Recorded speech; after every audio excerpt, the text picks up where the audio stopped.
Heyo, everybody. Nice to see ya. See, we got Bryxon, Phobia, Steel, and Grim. Yeah. Hello, hello. Yeah, nice to see all of yous. Let's see. Is there a lower reason why I'm streaming Lunacid?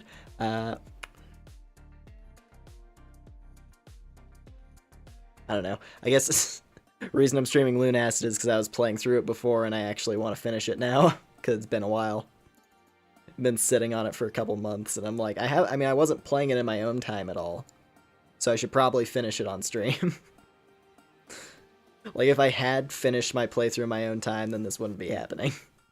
So yeah, I'm excited. I'm excited to get to the end of it. Because it's a really cool game. Lunacid is very nice. I just want to see how it ends. And then yeah. Please consider the idea. Oh yeah, the D&D thing. I think I'm good. Sorry to shoot it down so quickly, but I think I'm good. I kind of got my fill of D&D like the one time that I've done like one D&D playthrough. There was some old friends that I played D&D with once, and it was a really fun like homebrew campaign. And I had like a cute kobold girl that I was playing as, but you know, I kind of got my fill of D&D then. But yeah. Anyway, let's go ahead and get this thing started. Give me a moment.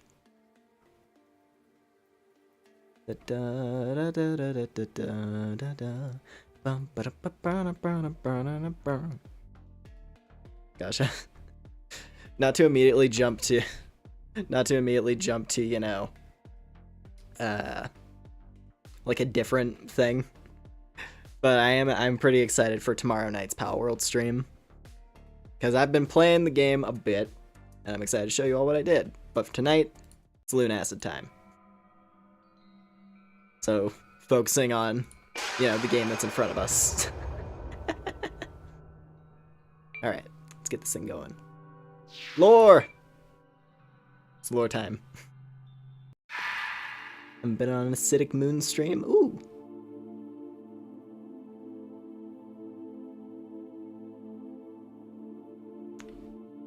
Oh, and hey, Jonah. I just noticed that you're here. Nice to see you. Alright.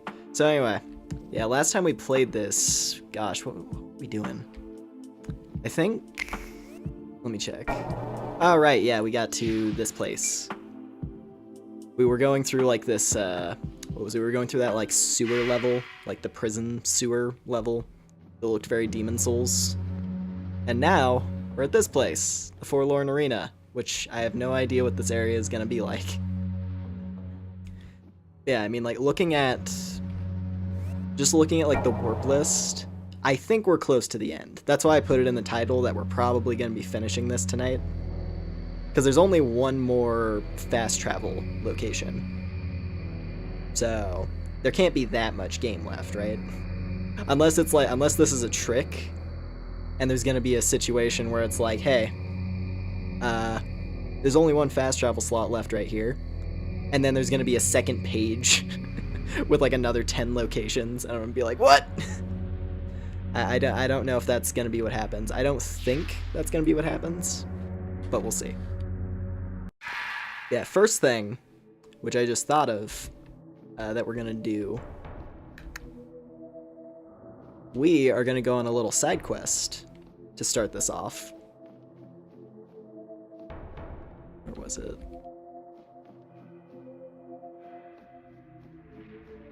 Dun, dun, dun, dun, dun, dun, dun. Here it was.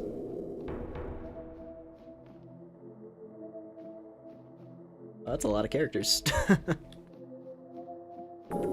Here it is. Okay. This is what we're gonna start with. This is what we ended. This is what we ended Lunacid's early access with way back when.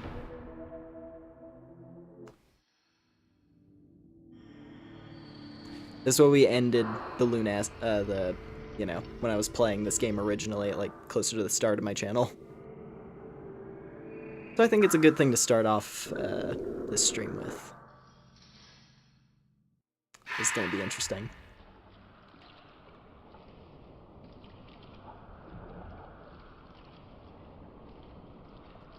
So how you guys doing?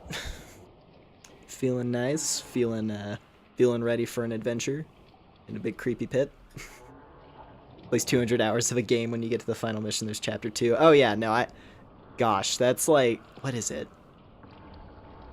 I'm trying to think about what game it is.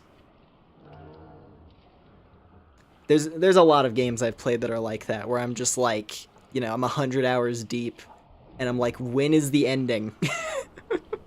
Because, you know, in a game like, for example, Persona, you expect it to be 120 hours, because that's how long that's just how long the game is, right? And like most RPGs, like there are a lot of RPGs in general that just do that. I think it was God Eater 2. I think that's the one that I remember where like I would boot it up and I'm just like, we're still not at the final stage. And my like save file was at like 60 hours and I wasn't even done with the base storyline. And there was like a whole secondary storyline after that. I never finished that game. And like someday maybe I should go back to it, because God Eater 2 was pretty fun. I mean, hell, God Eater in general is a pretty fun game. But like, yeah,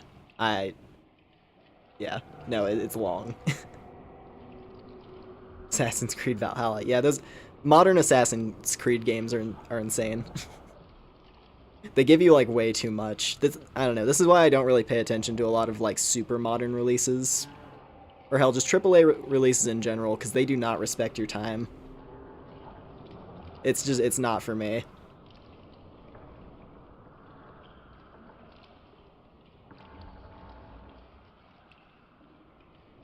Gosh. This boat ride is longer than I remembered it. Here it is.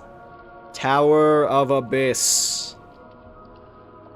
Her mom has 1,000 hours of Stardew Valley. That makes sense. I could see that. That game has had a lot of longevity. I've never really got, I don't know, farming games like that are also ones where like I get into them initially and then I fall off super hard because I don't like trying to micromanage crops. I really don't. I don't like micromanaging crops in games, which I know it's the whole point of those kind of farming games, but like, yeah, it's not for me. Like I tried, what was it, Rune Factory? I like Rune Factory a bit more because it adds like RPG elements on top of it. Which, you know, Stardew has like the mine and like descending down the mine, and that's kind of cool.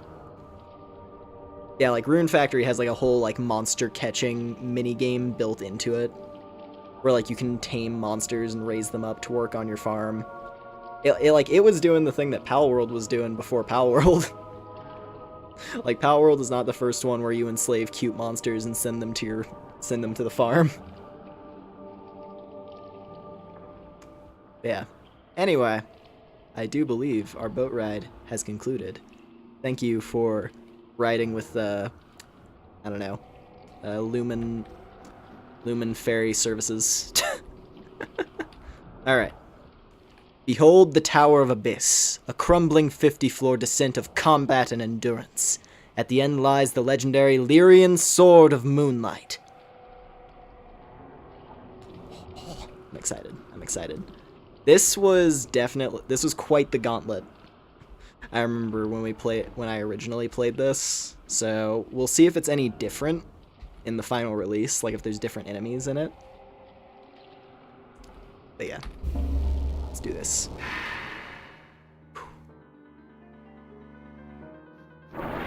Floor 1. Yeah. Hopefully this candle will carry me through the whole thing, or at least most of it. We have to manage our resources really carefully, because there's no rest points. This is 50 fights in a row.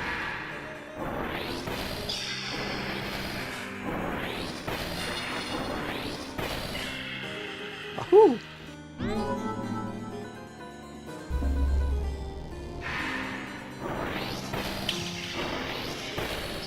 Oh god, you didn't die in one shot.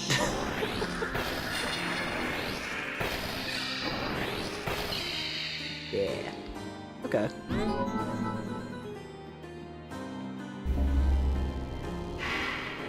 Gotta say something that I find funny. Oh god. Oh, I'm gonna I'll read the chat in a second. Hold on. I don't want to take damage in the easy rooms because there's definitely gonna be some scary stuff down the line. Okay. What was it? Gotta say something that I find funny is that most game scenarios immediately become silly when you think about how practical it is.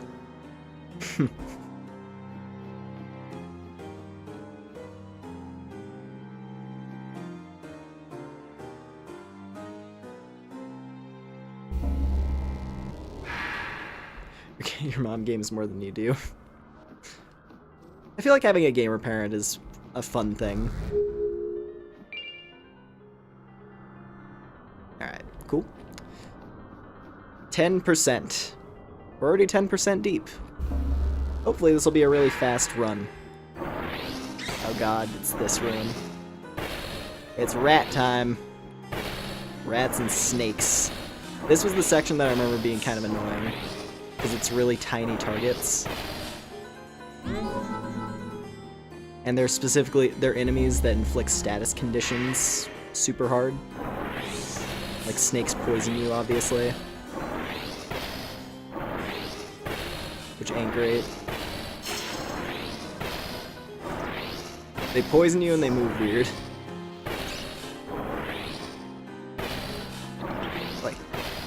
Oi. Yeah. There we go.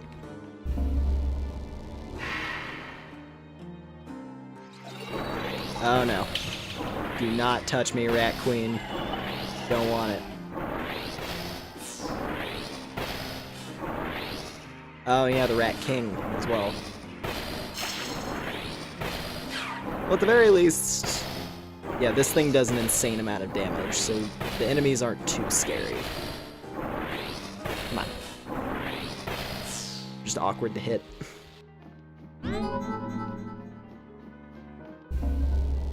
Prince win. Okay, well, the Rat Kings are the worst ones in here, because they inflict bleeding, and bleeding is a very nasty status condition.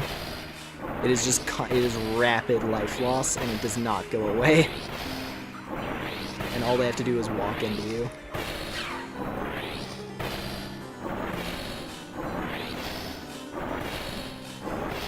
Come on. Come on. Okay. Wait.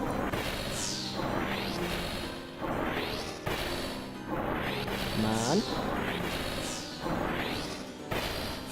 There we go. Just get me out of the pest zone. Oh, there he is. The Rat Lord! Big rat. It's like a bear. More than a rat. But it died easily. Because this weapon is extremely overpowered. Considering this thing is designed for you to complete it, like, way earlier in the game, like it was designed for the early access version, this makes sense.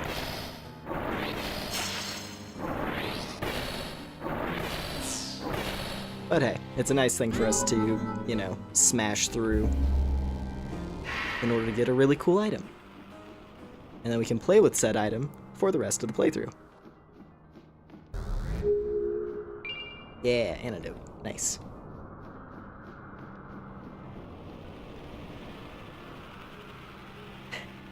Ever just playing chess and accidentally get checkmate and trying to promote a pawn. Interesting. Alright, what do we got? Oh, plant room! Oh, this will be easy.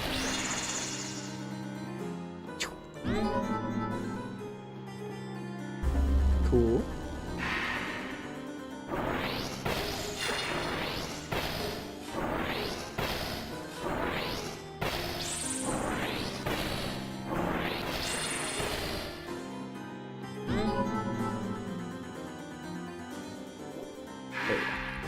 I had to check what button it was to swap weapons again. It's been a minute.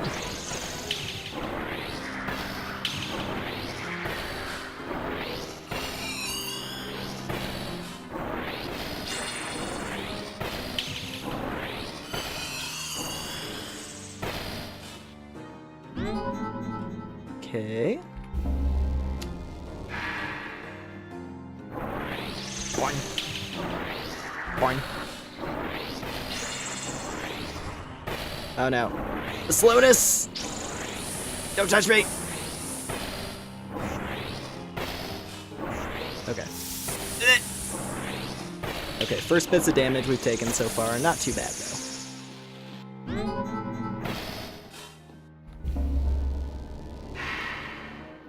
The main issue is that my, on the previous playthrough, we had a character with HP regeneration. I do not have that luxury on this character, which is going to make this a little bit less easy, because I do have to actually conserve my resources very carefully. Like, playing through this challenge as the vampire class was very easy. Yeah. Then again, we're already also on floor 15, so not too bad. Ooh, fairy moss. Lots of healing items, so... hold on a minute.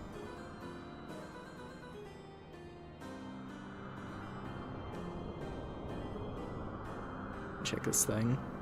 There it is, fairy moss. I have one of them. Slowly heals me. Okay. That'll be worth holding on to.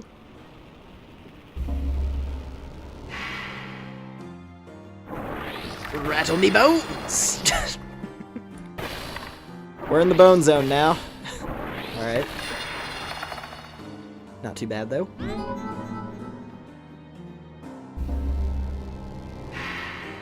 Mm.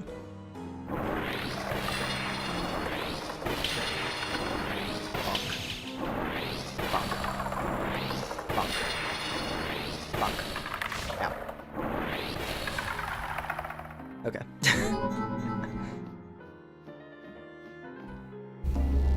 Let's see. Oh. Okay, you know what? Barry, get in here. I need your help. Laser a couple of these dudes for me.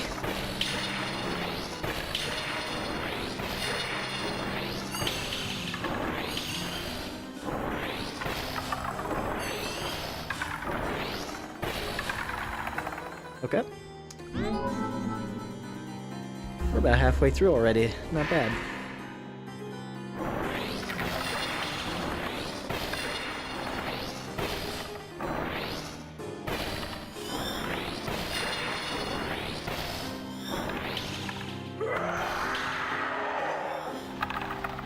Oh yeah.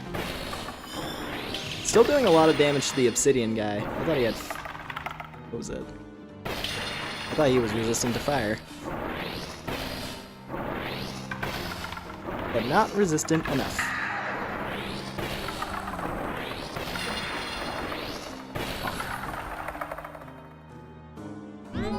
Nice. Oh, that's the way we came. Going to sleep? Alrighty. Have a good sleep. Okay. Okay, we gotta get some more. That's a lot of skeletons.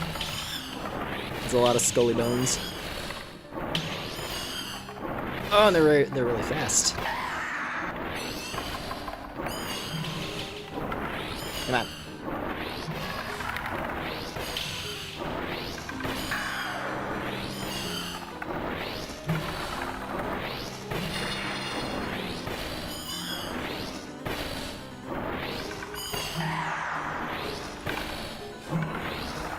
Yeah, good job, sword.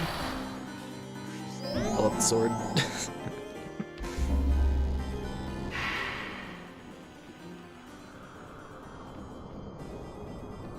There it is. What's that? Spectral candle. What did that do again? Spectral candle.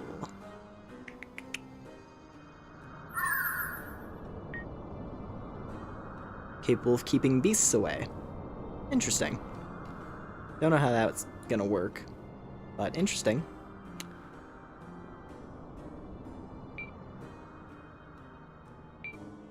Alright. Boing.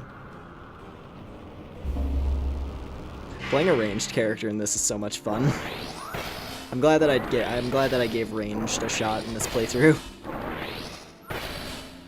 Because it is quite effective.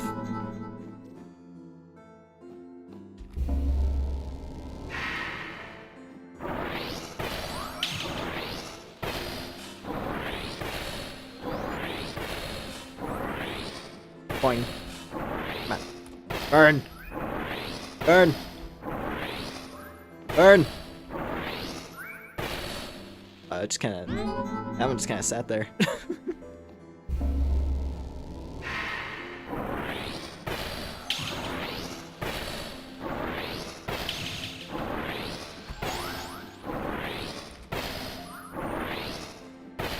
Boy.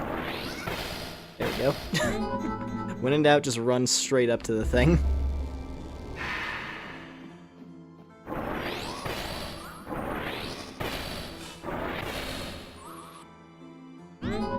Okay.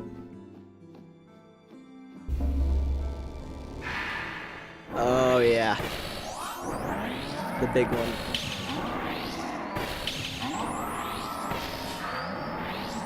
Ow.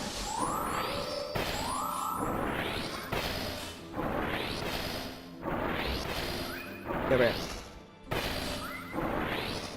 Come on.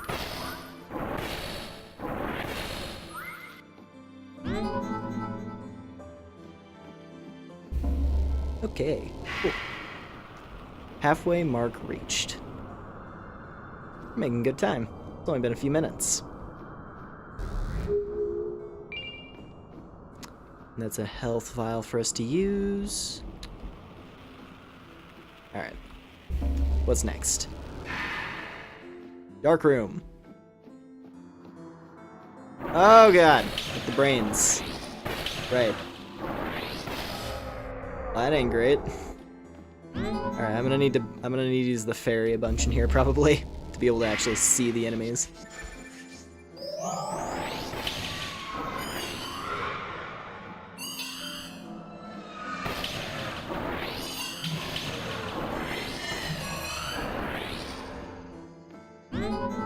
Okay.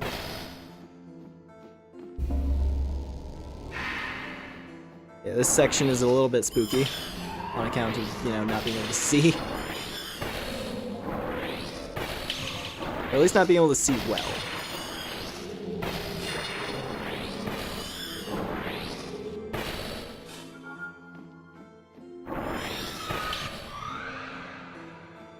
Everything? Okay. Carry on to the end to get a cool magic sword.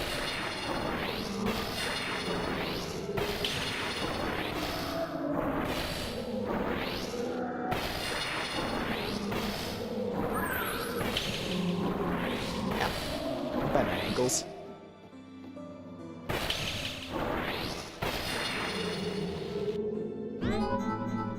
Cool, cool. All right.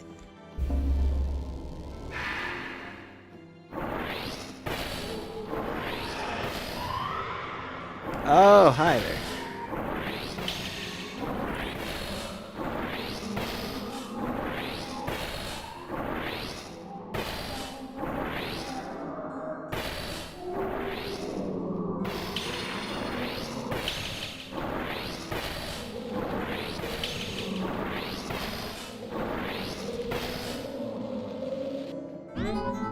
Cool. All right.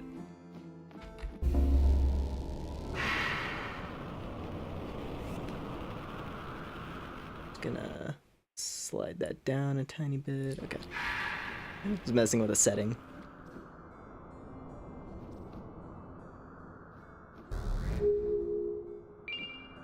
Crystal lantern. Nice.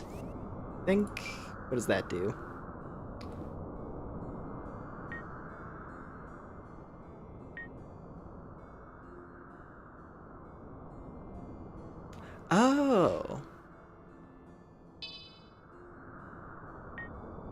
Wait, is that just... I think that's just like the lantern, but a different color.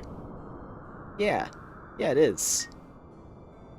I forgot. Yeah, there's like cool items like that in here. So like if I throw on the crystal lantern.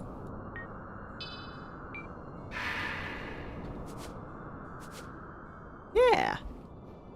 So now I have like a blue light attached to me. That's nice. I like that. And then when it pairs with the candle, it makes like a white light. Oh, right. The mimic room. Is this a mimic? I think this is a mimic. Be careful. I know...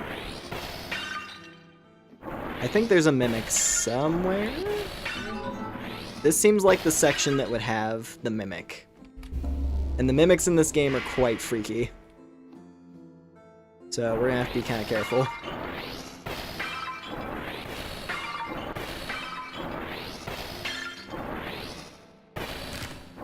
Gonna break all these sentient objects. Okay.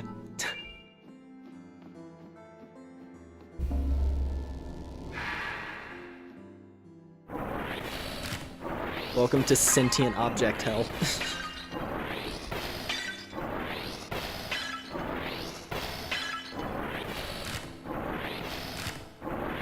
Okay.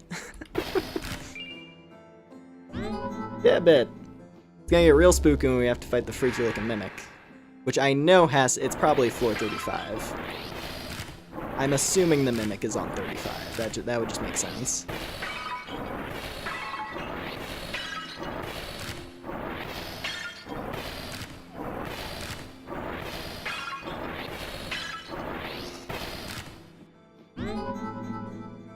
But hey, there's lots of loot on this floor, or on this section at least. So that's appreciated. Okay. Yep. There you are. Let's just get some friends. We have to get close to it for it to wake up, that's right. There you are! Oh, I don't like how mimics look in this game. Look, ugh. They're so nasty. Just a bunch of, like, tentacles with teeth. It's not exactly pleasant, but it wasn't that difficult because we're quite strong. Boing. Alright, what we got? A penny! Lovely. Alright.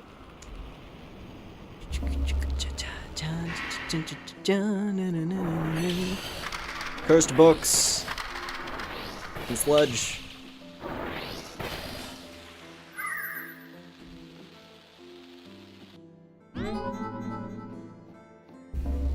Teeth.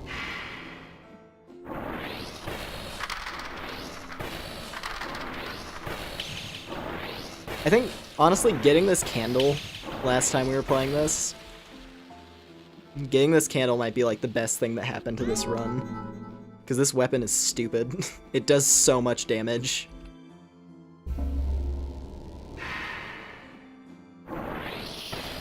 It's also partially because all these guys are weak to fire, or at least a decent number of them have been. Once we get to the enemies that are immune to fire, I'm going to be way weaker. I'm going to have to rely on my magic a bit more.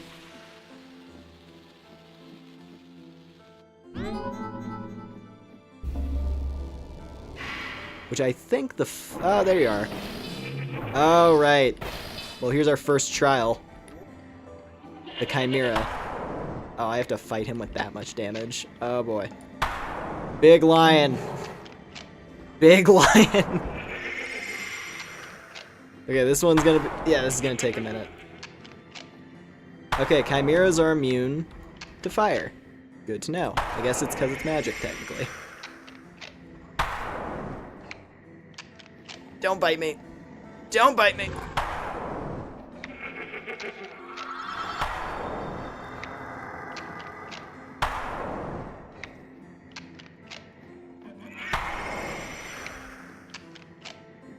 Are you kidding me?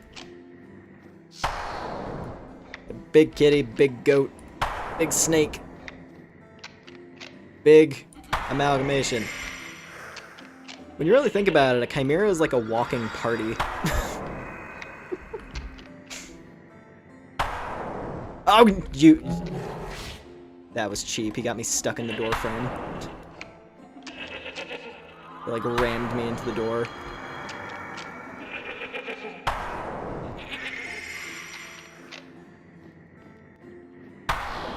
Yeah! Demon slain. Let's burn these things up real quick. Little flesh puddles.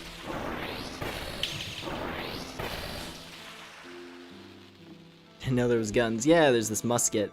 I forgot where I got it. I think the crow lady sold it. Like once we got to the later part of the game, and there was like an item we had to give her. And then she updated her stock, and then she had a musket. I think. I'm pretty sure that's how we got it anyway. Yeah. Now currently, one of my strongest weapons, although it is a bit slow.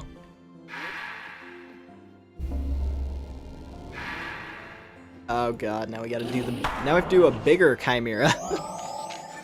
Okay, let's see if can my spells do anything to it.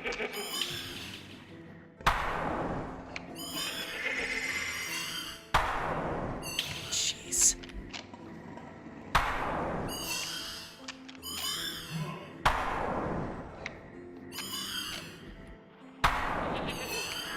This thing is so nuts. Oh, shouldn't have walked into that. I think that sapped some of my mana.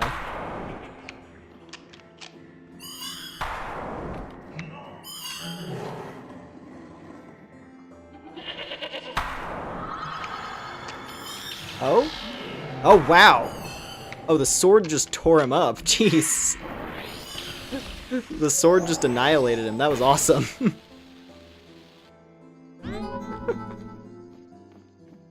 I think the sword just started like rapidly swinging inside it. That was crazy. It just like melted half its life bar. Nice. Good job, sword.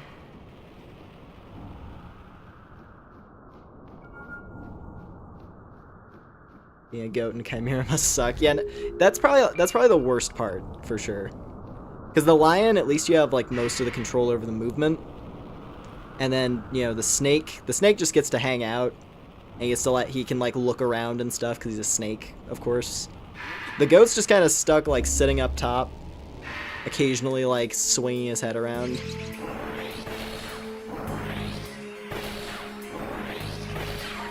But on the plus side, the goat can use magic, so that's basically the trade-off. It's like, hey, you have to be stuck. You have to be, you know, stuck to the back of another living creature, but you can cast spells. But when you think about the fact that that's not needed to cast spells in most things, not exactly a good trade-off. Like, if that was the only way to cast magic, I'm sure some people would consider it. You have to be an amalgam, but you can shoot lasers out of your face. Oh god. Okay, we're fine. The jailers are going to be a little tricky with this thing, because they're immune to the burning, I think. But they do take damage, which is good.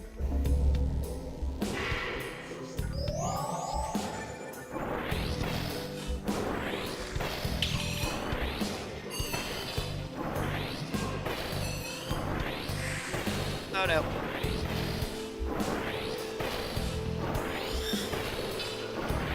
Oh wait, no, it's the candle. That's what it is. Because I keep hitting the candle. And the candle is immune to fire, of course. Which is interesting. That's actually an interesting detail, that specifically their hands are immune to fire because they're holding the candle. But if you hit them in the face, it still does full damage. Oh god. Oh god. Oh god.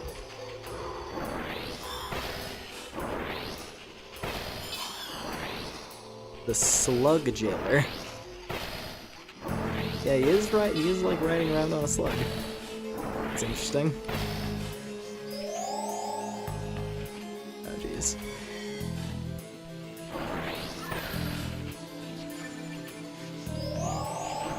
Get him, sword! Oh, his head came off. Nice. Well, you're no threat to me now. Oh, but you are. You hit me with a fireball in the face.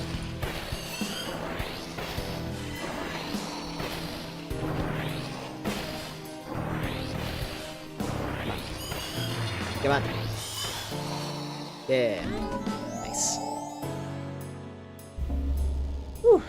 Almost there. Last little segment. Last 5. We've only had to use 1 healing potion, so not bad. Oh yeah, and we get extra health. Forgot about that. We do actually get a boost to our HP from doing this as well. Let me see, where is it? It's the Earth Elixir. Where are you? Earth Elixir. There you are. Yeah. Sick.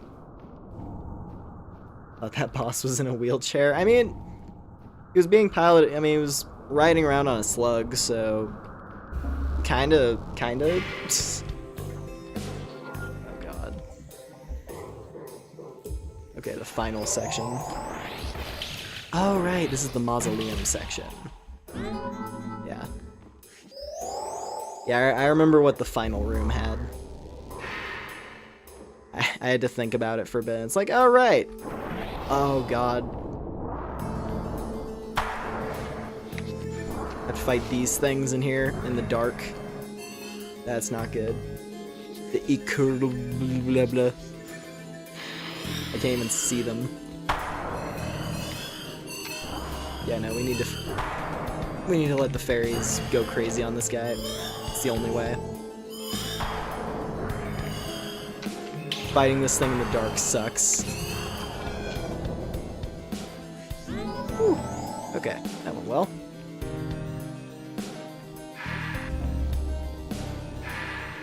What's next? Oh, another one. 2 of them. 2 of these guys. Lovely. Oh, I love it. Oh, I love it.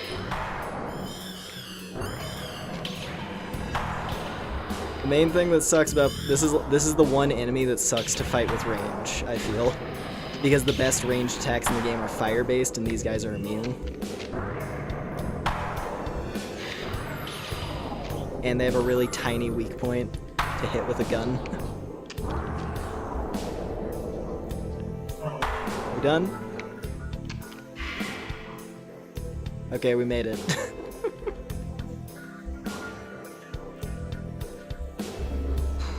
Well, last bit of magic.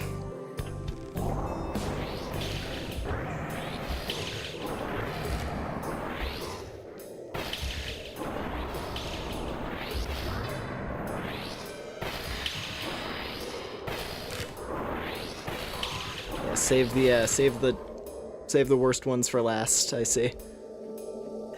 Oh god, I just remembered what the next room has. I think I just remembered what the next room has in store. And it's not great.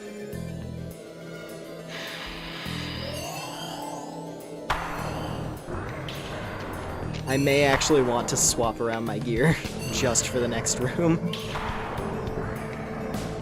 Because I was thinking about it, I'm like, oh, it's not just the enemy I'm thinking of, it's the enemy that I'm thinking of, plus those things. Oh god. Okay. Well, next room's the last one. Let me gear us up real quick.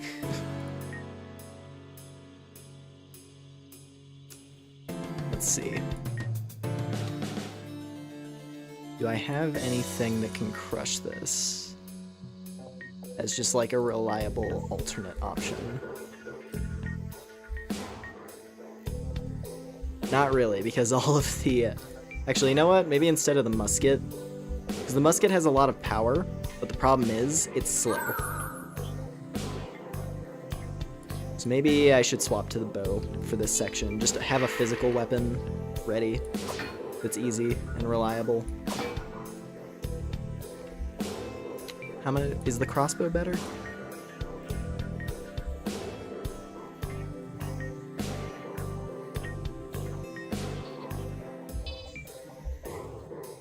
Oh, yeah, double crop. Okay, yeah, crossbow. All right. Let me get some items, because I'm probably going to want the fairy moss for this. Oops. Where is it? Oh, fairy moss.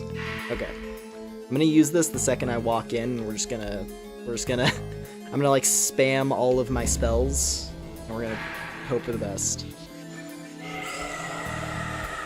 Oh, wait, never mind. This is easier than I thought. Okay, I thought it was this guy plus... Oh, jeez. Yeah, so we have an abyssal demon. I thought it was this abyssal demon plus those fire monsters. Did he glitch? Oh, he had me like pinned to the wall. I thought he glitched me into a wall. Clear him out. Oh, he's on fire. Okay, that's good. Come on, you demon! Be gone! Sick. We did it! I forgot to even use the fairy moss, but we did it. Get me out of here. Oh, we did it. Trial complete. Heck yeah. Nice. That went well. And we did it really quickly. It's only been a little bit of the stream. Yes. Give me the ocean water. I need this.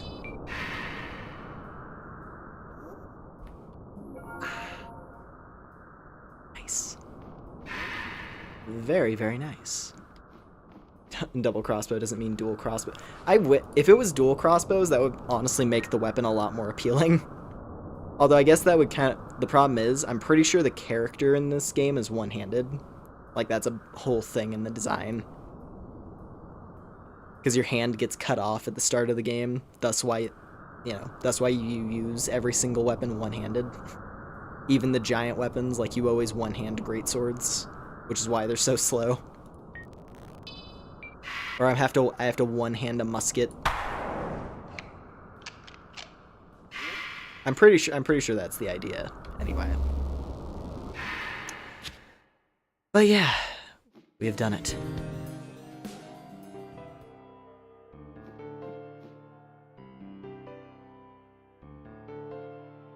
I love this moment. I love this moment. It's so good. Moonlight acquired. A lost relic from the kingdom of Lyria. When the moonfall came, it smothered the very school of magic where this blade was kept. Made of crystals surrounding liquid moonlight, this blade dispels darkness. Build a repeating crossbow. That would also be nice. A repeating crossbow could work. Yeah, Moonlight Greatsword. Even though I'm not a melee character, I'm gonna use this thing regardless, because why not? This candle already handles just about everything, so might as well have some fun. And I didn't get to use this much, really, last time I played the game, because it was the last thing I did, was getting the Moonlight Sword. And I love this room that it's kept in. It's super pretty. Has a great atmosphere, and the music is, yeah.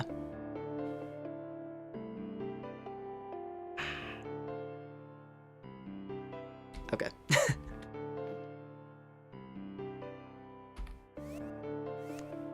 Tower of Abyss. Oh, that's right. That's right, it has like a placement system. So we're 9,063. Pretty good placement, I think. Pretty good placement.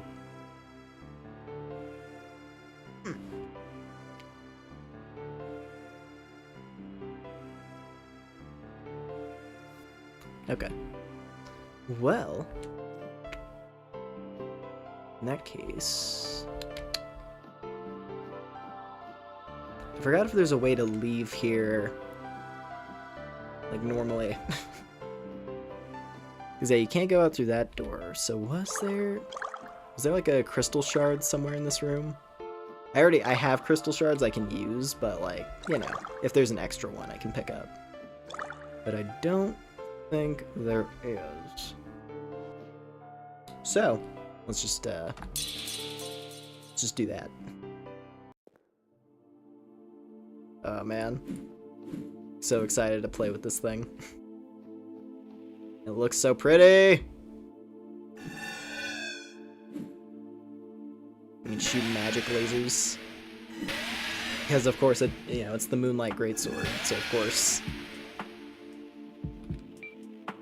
welcome back. Let's see. Well, I will definitely take some more mana vials.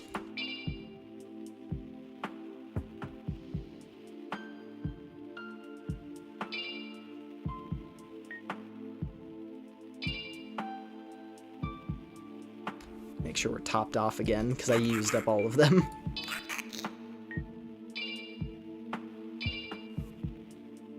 Okay. Hey, Demi. I'm gonna be sad to say goodbye to Demi whenever we get to the end of this thing. But it's been fun. Alright. Well, anyway, with that detour completed and a new weapon in our arsenal, now I think we can, I believe now. Oh yeah, we got a whole bunch of levels out of that too, sick. I don't know what this weapon scales off of. Like, if it scales off of strength, or if it is a magic weapon. Like, genuinely, I have no idea. I guess we'll find out when I swing it at something. But I'm gonna keep leveling the stats I have been leveling. Alright, so... yeah, more speed. Nah. I think I have plenty of movement speed. Let's take... yeah, Dex. Dex is good. Dex and Int. I'll put 1 point of strength, just because I don't know. Oh, hey Void, welcome in. Fancy seeing you here after after a brief encounter at a different person's stream earlier today. Yeah, you haven't missed too much. I just went through a battle gauntlet to get the Moonlight Greatsword. So we're gonna be playing with this thing as we go through the what I assume to be final areas of the game. Alright, it's time.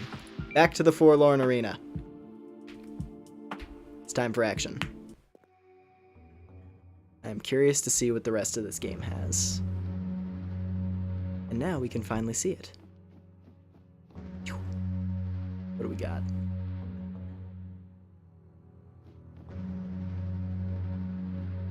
Oh. Like... bird people? Suxarian. We're doing good damage with this thing, actually. So, I don't know, I think maybe this thing does scale off of Int. Which is perfect. That means this is actually like an extremely good weapon for my character. Which makes me very happy. Encounter Lumina in the wild, yeah. Yeah, no, I came across, what was it? You know, I came across, crap, I have to check the name of her channel again. It's Peepa something. It's not Peepa as in the conspiracy theorist, rabbit lady. It's a different Peepa. I'm blanking on her name, but yeah, she's cute, what was it? Cute penguin VTuber. It's very fun to watch. And she debuted fairly recently, I guess. I happened to find her streams because of Pal World. But yeah, no, it was funny. Like, I was thinking about it for a moment, and I was like, Void. And I had to, like, think, and I was like, that is the same Void from my chat. That is the same person.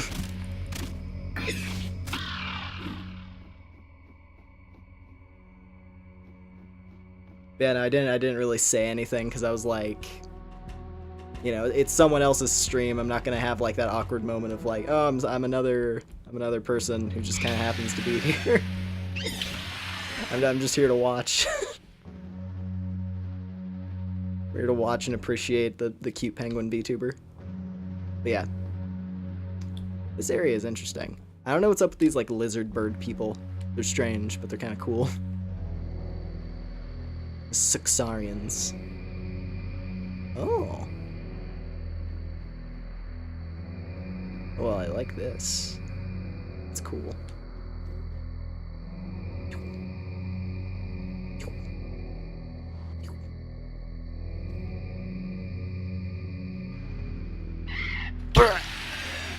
It does so much damage at point blank. And it could just be, maybe these guys are just weak to light damage. That could be a part of it. Let's find out. Yeah, I think these guys might just be weak to light, which is why this is so strong.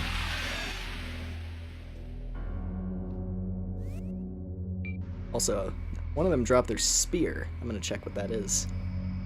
The Suxarian spear. Ooh. Yeah, it's dark based, so I guess that makes sense. They use dark, yeah, they use dark weaponry. So they must be weak to light. I made a very good decision getting the Moonlight Greatsword.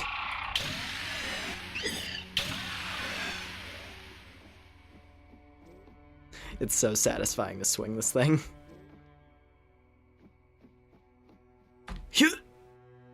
Ah, man. I can totally make that. I can make that jump. I can absolutely make that jump. If I do it from right here.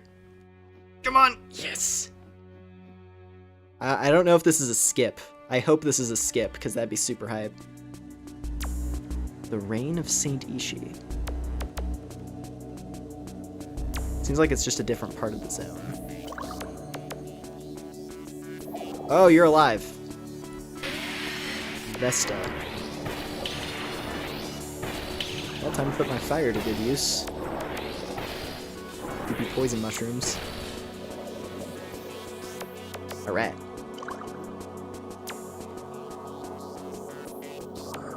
Oh.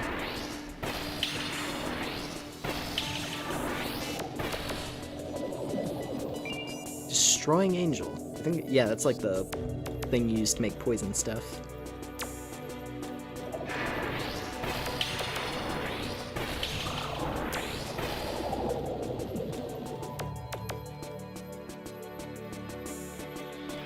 The music in this zone is really good.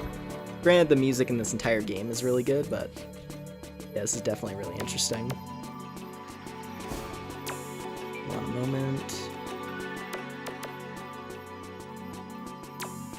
Like, that was back, but I was trying to see if I could change specifically just like the... Oh, hello there. I wanted to see if I could specifically just lower the sound effect volume, considering this candle weapon is kind of loud. Like, it's just constantly like...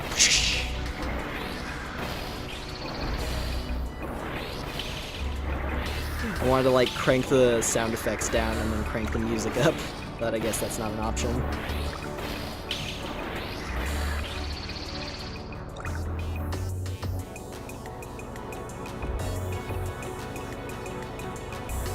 Yeah, OST is very good.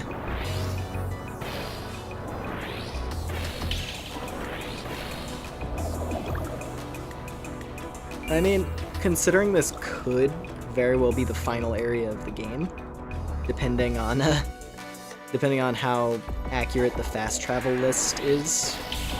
Like, this is the second to last zone of the game, so the fact that it has good music makes sense, I guess.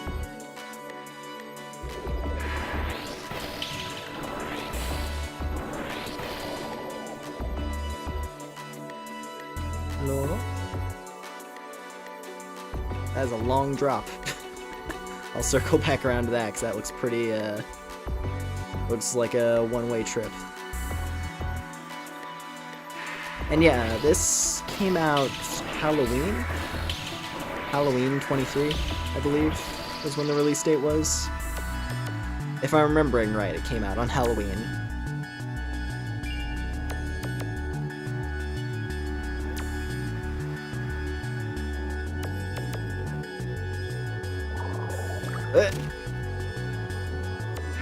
These mushrooms are catching me off guard. Alright.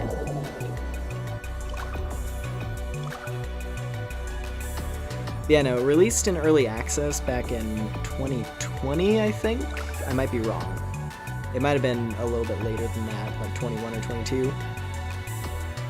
But yeah, full release was just this last Halloween.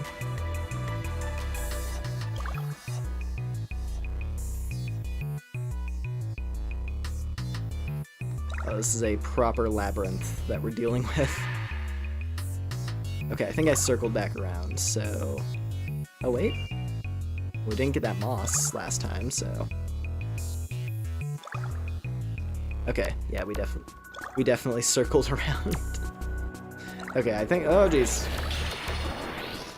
I'm gonna take that drop that we walked by before.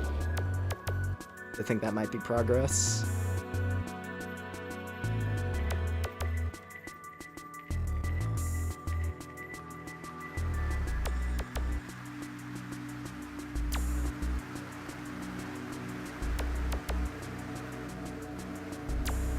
Yeah, it's specifically, yeah, this game is very specifically trying to emulate, what is it, Kingsfield? Which, Kingsfield is the RPG series that From Software did that essentially is the predecessor to Dark Souls. Like, if you think, you know, like, Dark Souls type aesthetic and, like, you know, world, but done in a first-person game like this, that's what Kingsfield was. That's like the closest comparison. Okay, I just went in a big damn circle again. Hold on. Unless this dungeon is gaslighting me, which it could be.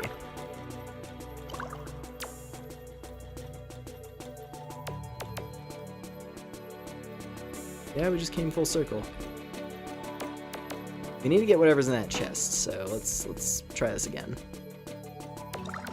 At the very least, we've cleared all the enemies over here, so actually navigating shouldn't be too much of a problem.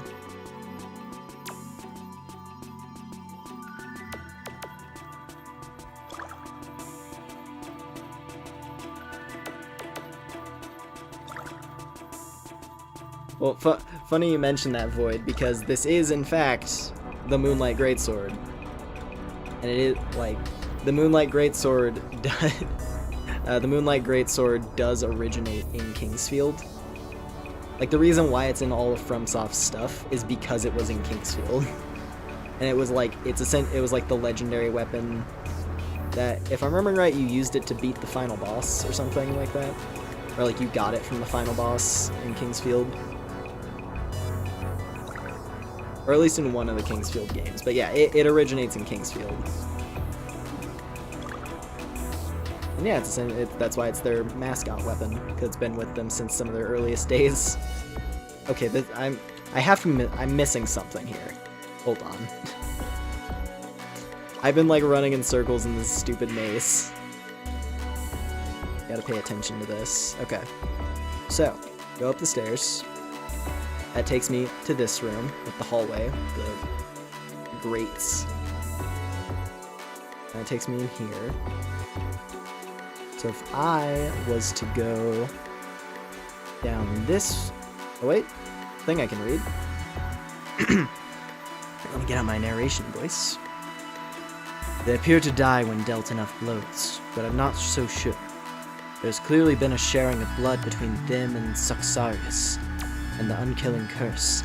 Like a reptile regrows lost limbs. They are his and grow as such. Oh, interesting. So regenerating lizard people. That's threatening.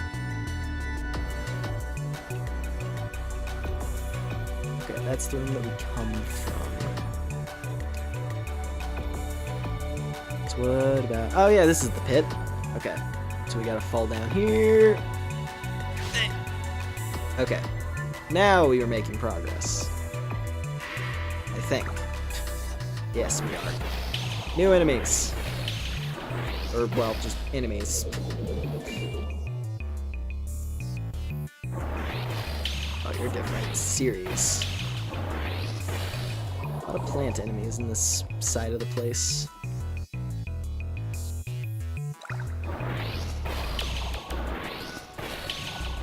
But it is quite cool. I like this dungeon. I don't trust that thing. Oh wait, no, there's a lot of them, so they're probably fine. Yeah, there's decoration.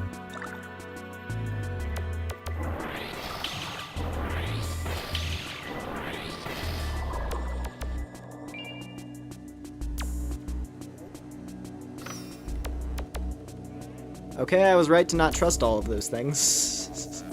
I'm lucky that didn't hit me, I guess.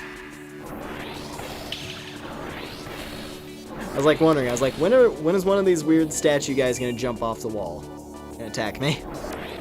I guess they can just have traps.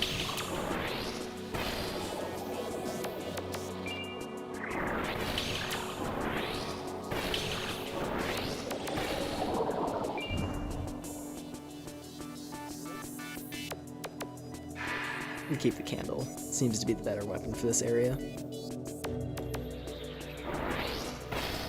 It's all plants.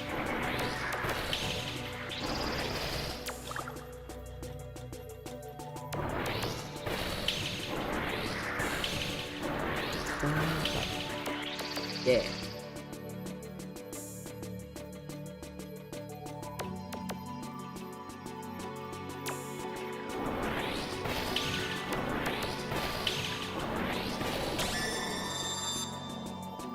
Okay. It almost got to activate there. That would have been scary, probably.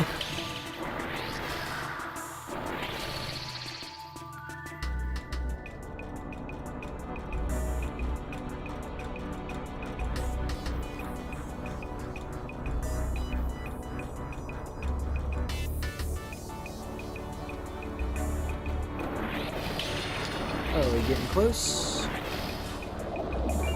What's this? Okay.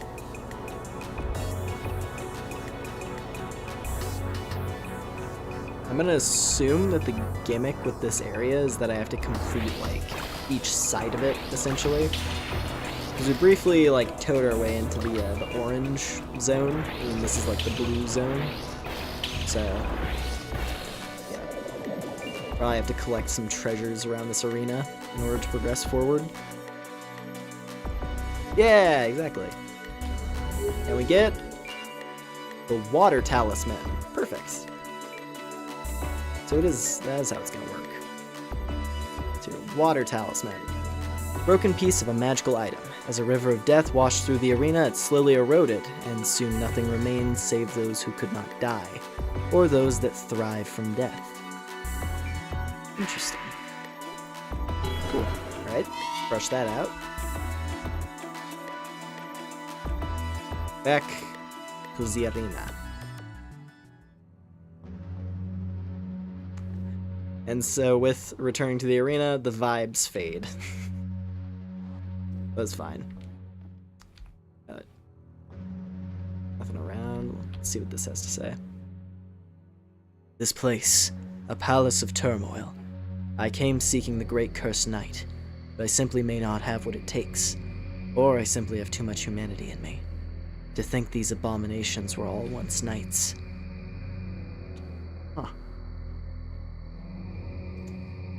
So they're mutants, then. I thought it was literally just a thing of, like, here's, like, the cave-dwelling lizard people, but yeah, no, these guys are literally mutants, apparently.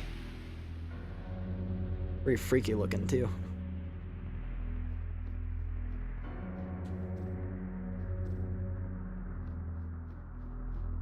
Alright, so I guess, yeah, this is the other half of the medallion.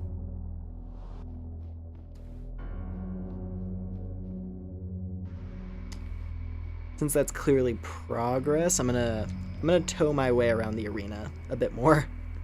And do a little more exploration, because I want to see what's around.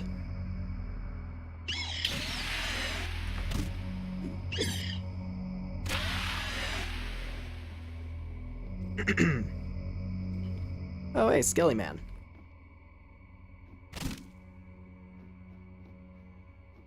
Aha! I see.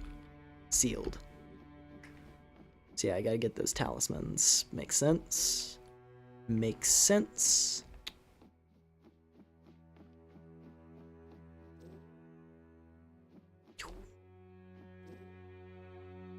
Alright. Well, seems like it's just these two areas to go and explore. So let's get to it.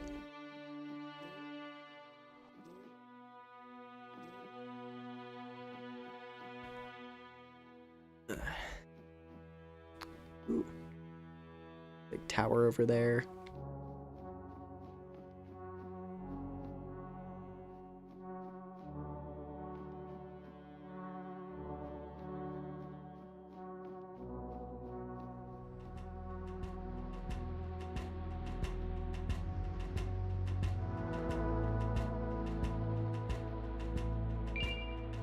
Fiddlehead.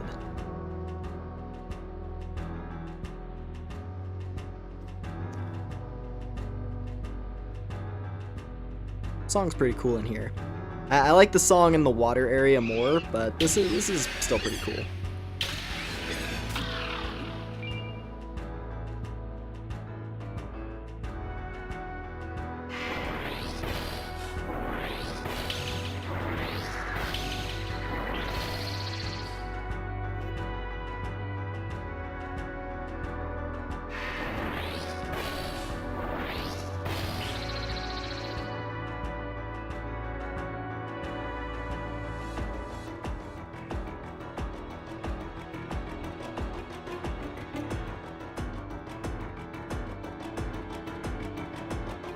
Oh god, hello there. The Gloomwood. I was like, that looks like that looks like a very obstacle-shaped tree. Turns out it was alive. Okay. What we got here? I sought power, unlike any found above, and I think I've found a source. But this power will take my humanity, my function, and my sense of self. Is it worth losing rank and serving another, if it means I'm closer to it? Okay. I guess we'll probably find out who that belongs to at some point. Or maybe these are journal entries left by what's gonna probably end up being the boss at the end of all this.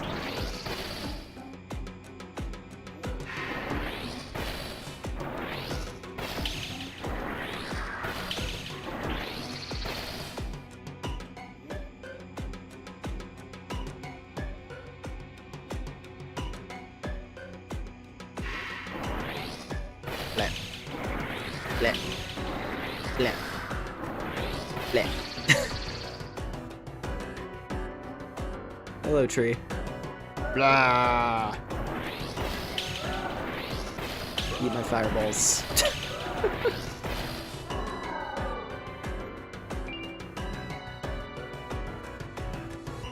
Alrighty. What is over here? Oh, lizard. 2 more lizards.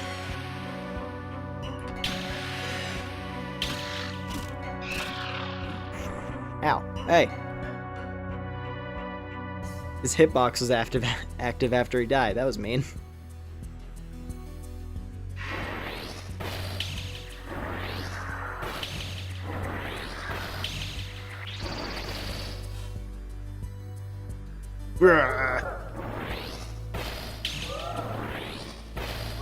I don't know if I want to know what these things do if I get too close to them. Because it doesn't seem like it has any, like, ranged attack. And that makes me assume that if I touch it, it probably does, like, half my life bar, if not more.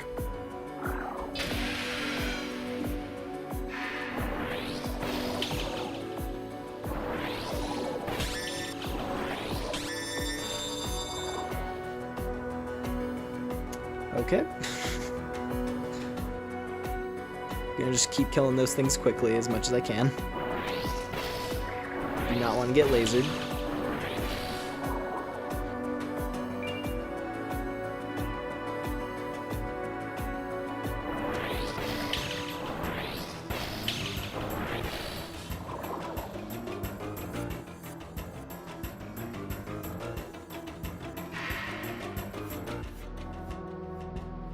Alright, are we getting close to being done with this section, maybe?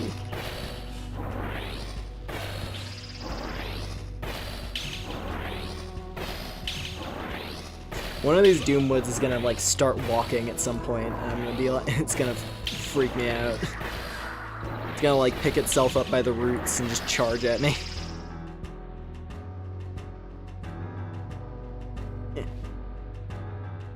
Oh, my foot's going to sleep. Gotta sit cross. It is the owl way. Booyah! Booyah! Booyah! Ow.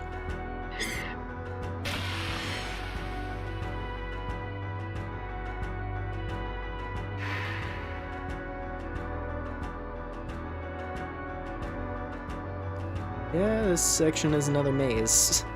I think I just went in like a giant circle when I didn't need to. But hey, it's extra experience. The enemies weren't too scary.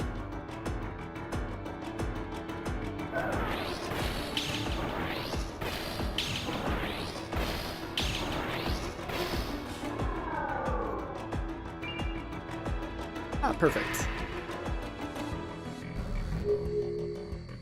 Earth Talisman. Nice. Water and earth. Actually, you know what? Now that I think about it, that makes sense. I was trying to think of it, I was like, oh, it's the sun talisman, or like the fire talisman.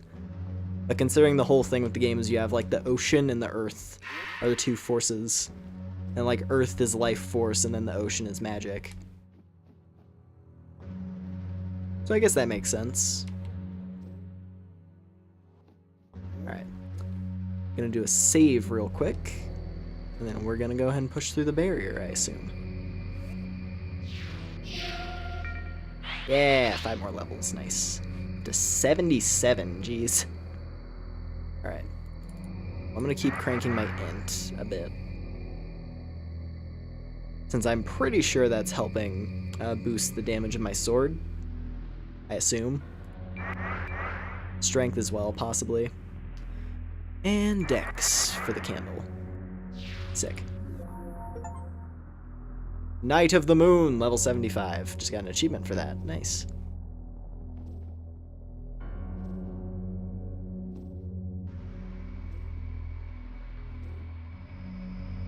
Oh, it does show another talisman. So is there a third chamber?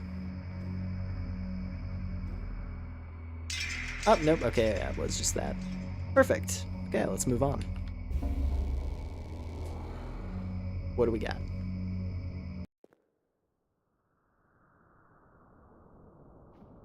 Chamber of Fate.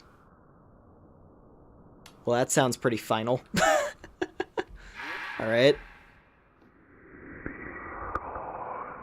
Yep.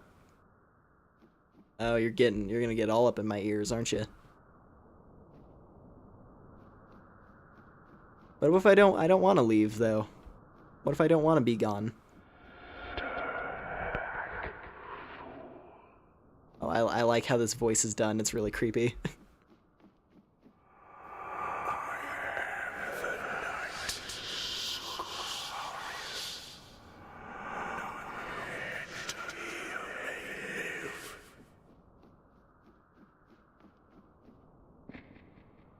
Oh. Oh. Garrett the Hound. You're alive. Well, don't interfere. Glorious violence shall be mine. Buddy, you don't have your hammer anymore. Oh god. Oh, it's a raptor. Oh, it's a much bigger raptor. Oh no! Knew it. Yeah.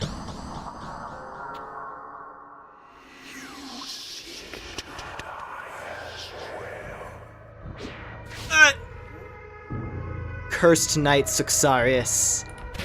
Oh, you look cool. Oh, he poisons? Oh no, I wasn't ready for poison. Oh no, I was not ready for poison. Get the fairies in here, we're going to war.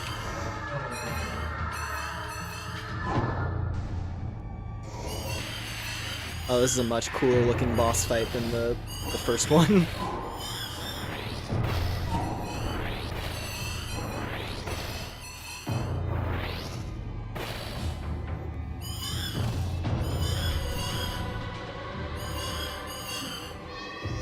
Oh, what's that? Fireball? Oh, jeez. Oh, he's quite tough. This is a real boss fight. This is a much realer boss fight than the vampire guy earlier in the game. But hey, if this is the final boss, then it better be difficult. Because I legit, I don't know. This is a cool fight, though. He has a lot of health. He has a lot of health. This candle is not cutting it. Get the more fairies in here. We need them. This is probably going to take quite a few attempts. I can feel it. Oh, jeez.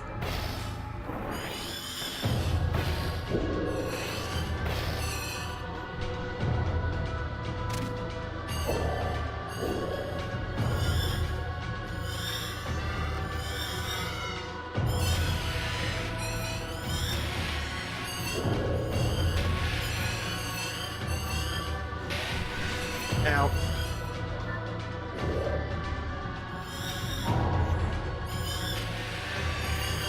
Oh no.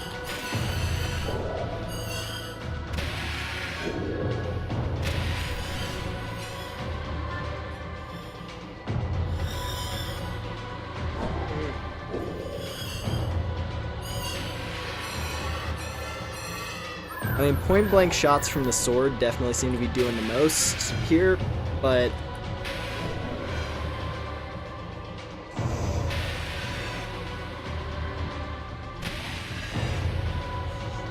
it's also quite dangerous to get up close, because if he bites me, it hurts really bad.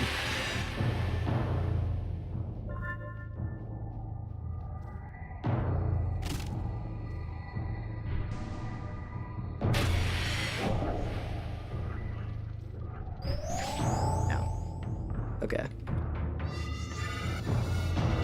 I think I'm just gonna do the fairies one at a time, because when you summon multiple fairies at once, it chews through your mana.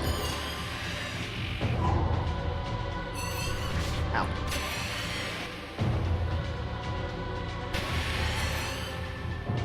Oh, what are we doing?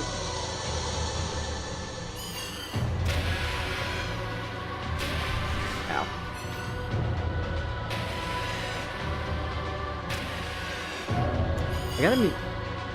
I gotta be missing something here, because like it feels like my attacks really are not hurting him that much at all.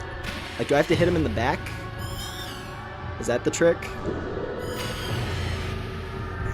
Because hitting him in the face doesn't seem to be doing it.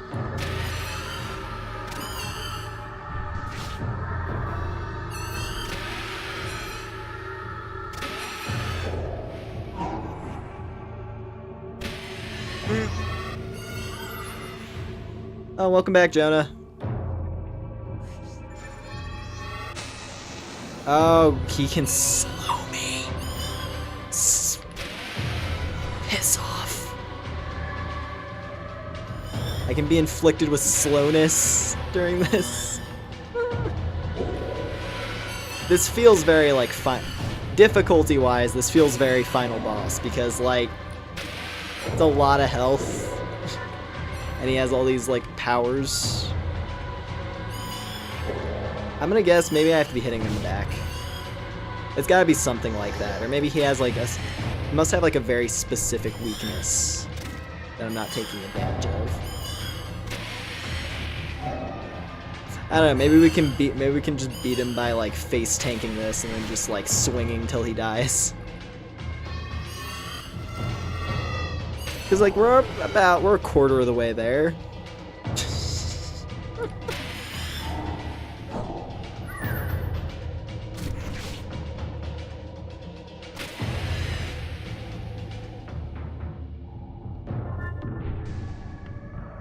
Alright.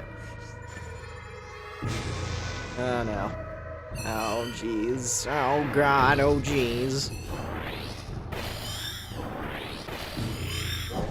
And I'm poisoned. I'm slowed and I'm poisoned. And I don't have any potions left.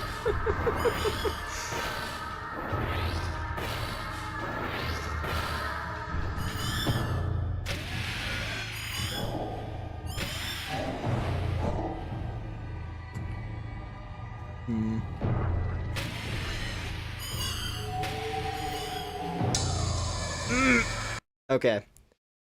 That's an AoE. Good to know.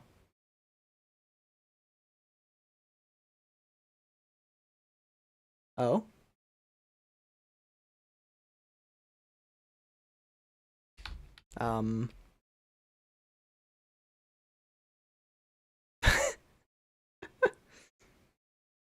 Did the game freeze? Okay, the game froze. He killed me so hard the game crashed. I wonder if that's deliberate. I wonder if this is like an Undertale thing where if he kills you the game crashes. I mean, hey, I would have to load from a save anyway, so it's not like it, you know, affects anything. Okay, give me a sec. Let me boot this up again. Yeah, cuz like it didn't, the Steam Cloud save thing didn't say it was desynced, so I don't think it crashed. I think that was probably deliberate. Okay then.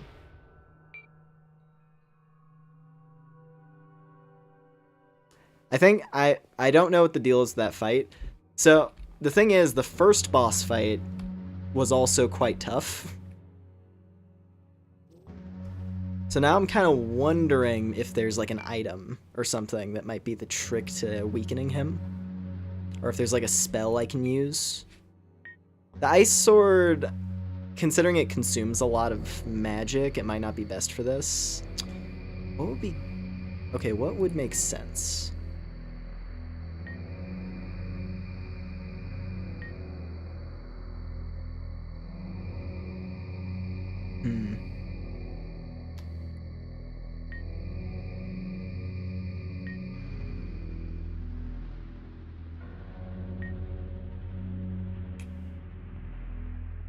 Huh. I wonder.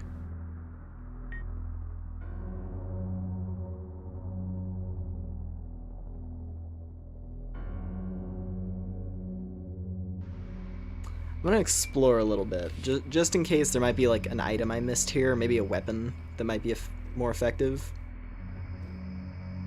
Well, like, I'm gonna definitely give it a few attempts as well before I consider, like, looking up anything, obviously. Definitely gonna give it several attempts. Because, yeah, the first boss fight was a bit of a damage sponge as well.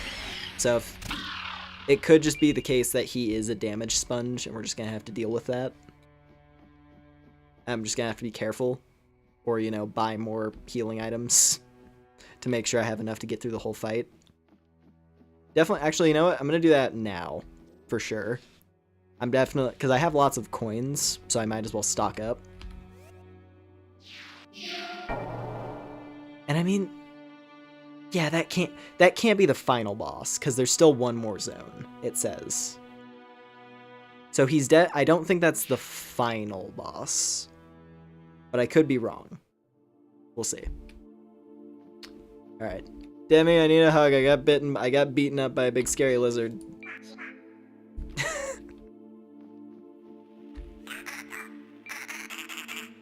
Alright. So mana vials. Get a whole bunch of those. Health vials, stock up on those. Antidotes. Now that I know he can poison, I'm going to make sure I have those equipped.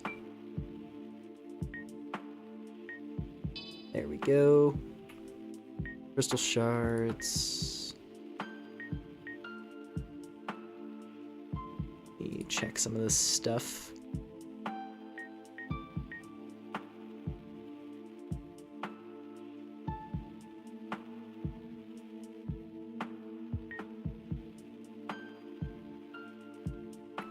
Okay.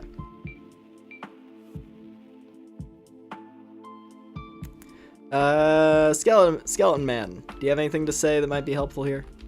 Infoskeleton. Literal infoskeleton. I don't tell you about the wicked king of rats. Oh, my bad. Another time then. Oh, wait. No. Legend goes that long ago during the first age of magic, a witch king ruled them in a starving kingdom. Though his magic was great, he withheld the castle's bountiful provisions, and let his kingdom wither. Let them eat rats, he declared to his knights, who eventually betrayed him. He was not sentenced to death by his knights, but exile in the cavernous depths carved from the flowing moonlight. His eyes were plucked out so he could never look up from the well. One of his arms was cut off so he could never climb out, and rats surrounded him, his only nourishment. Over the years, he would continuously starve but never died. Using the last of his magic, the exiled witch king turned himself to stone. The legend goes that in the deepest reaches of the well, there's a crumbling statue of him, one worshipped by rats. At least that's how it happened. Or at least that's how I think it happened. My memory ain't that good. Okay, I don't think that's much help for our scenario. Let's see. I mean, I don't think I missed anything in the area, in like the arena. Just a skeleton named Clive. Yeah, he's great. No, he's just a skeleton who hangs out drinking health potions to keep his bones sturdy. Like the alchemist witch lady, she just makes him infinite health potions. And he just hangs out there, and he knows all these stories because he's an ancient skeleton. Alright. Let's give this fight another shot. Now that I know what we're in for, I'm gonna see if I can be a bit more careful.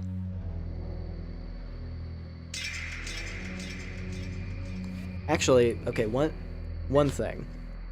I'm not gonna use the ice sword in this fight at all, I don't think. I am curious if I can do anything with the blue guy. I'm gonna look for a good pirate accent, thank you. Alright. Chamber of Fate. I mean, this is the thing that weirds me out though, is like Chamber of Fate sounds like a final boss fight room. I don't know, I'm not gonna think about it too much. He definitely is difficult. I don't want to, though. Like, he definitely is difficult enough to be a final boss.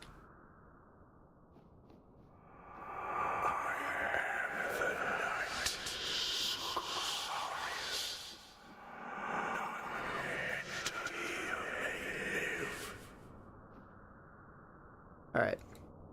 Yeah, so I'm gonna look for the Blue Knight guy's corpse, because he might have an item. Because he gets, you know... Yes, I'm alive. I thought you were dead, I'll be honest. I have your hammer. Do you want your hammer? I bet you would really appreciate having your hammer right about now. Oh, no. Yeah.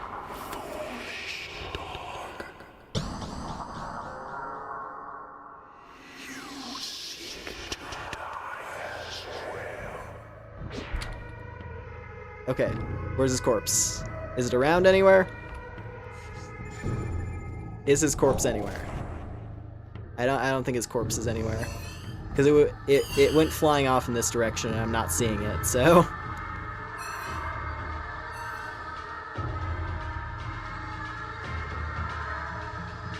This dude's spoo- Oh yeah, this is a creepy looking dude. But he's also kind of cool. Alright. Oh god. I don't want it. I don't want it. I'm looking to see if there's any items in here that I can use to beat you faster.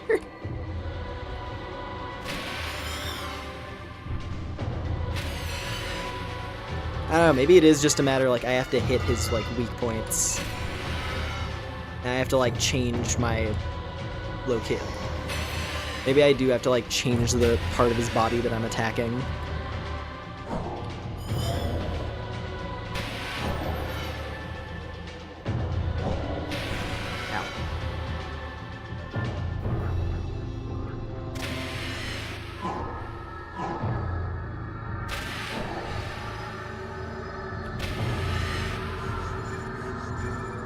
couple of fairies.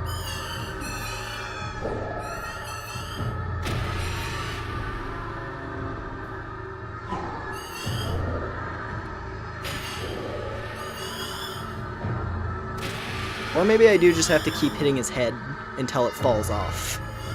Because that's the thing, like you damage body parts in this game and make them fall off. So maybe his head just does have a breaking point where it comes off and it does like a giant chunk of his life bar. Because there are some fights in Bloodborne that are like this, where like you don't do a ton of damage unless you're specifically using either effective damage or until you do a break. It's like, you know, Cleric Beast. You have to hit Cleric Beast until like you injure its legs, and then it does a huge burst of damage when you injure its leg. And that's how like all Bloodborne bosses are. They always have like a thing you have to injure in order to damage them. I'm gonna assume this might be following a similar logic. I just have to keep whittling away at him until I manage to break through.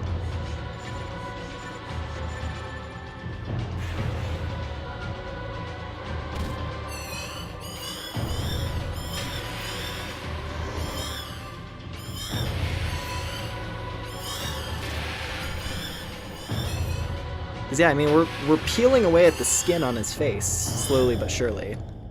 Because like, there's the big bit down the middle, and now the tip of his nose is starting to come off. I'm just gonna go with that. Hit him in the face until his head comes off.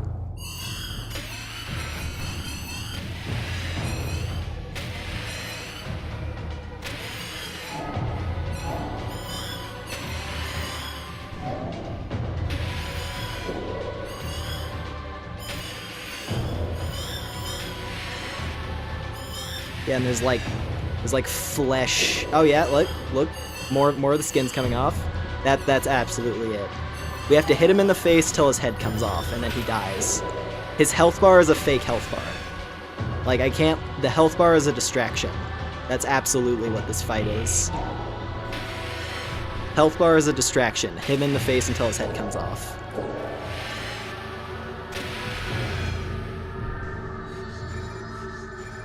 The fairies are helpful for doing chip damage, I guess, but like I said, I'm pretty sure we just gotta swing until that thing pops off. And then watch, it's gonna pull like a guardian ape, his head's gonna come off, and then he's gonna like, his corpse is gonna start flailing around. Because it's possessed by something else. Oh man. This is a cool boss fight though, I like it. This is way more interesting than the first boss, I feel. Like the Vampire Prince. The Vampire Prince was kind of cool, but his fight was kind of boring and slow.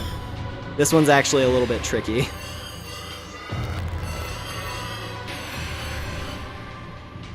And like, if I wasn't playing this with like, you know, the face tank strategy where I'm just like eating hits and then healing, it would probably be like really crazy. Like, I imagine doing this no healing would be nuts. Ugh. Ow.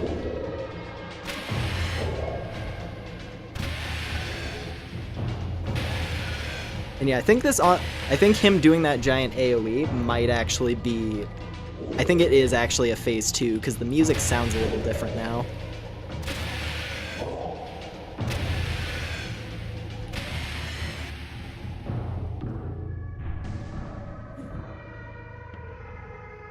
Okay, stand back.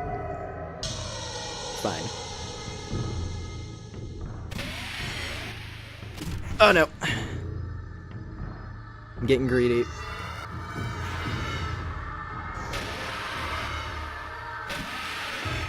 Oh! He's bleeding. I see the break effect. There's blood pouring out of him. Or there was blood pouring out of him for a second, so we're getting there. We're definitely getting there slowly. Just gotta whittle him down. But it's like we're trying to cut down a really huge tree right now. Okay. Ugh. Ow. It's a good thing I stocked up on healing. Oh no. Okay, we're gonna have to be careful for a minute. Yeah, okay.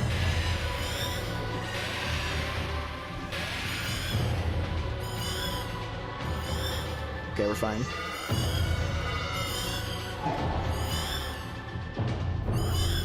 I'm getting sloppy. Gotta wait for better openings. Like that. And like that. Having high dexterity makes this fight really fun. Being able to jump like over his face feels so good. Like if I wasn't playing a high dexterity character, I probably wouldn't be able to jump this much. Ugh. I'm like jumping over his sword swipes.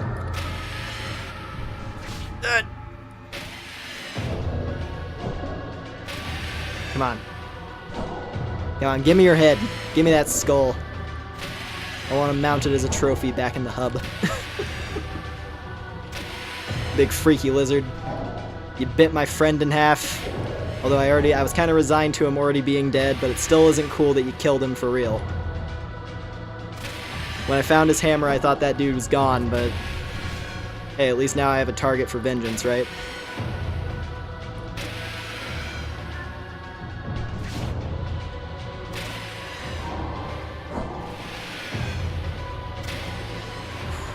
Come on. Come on! Give me your face.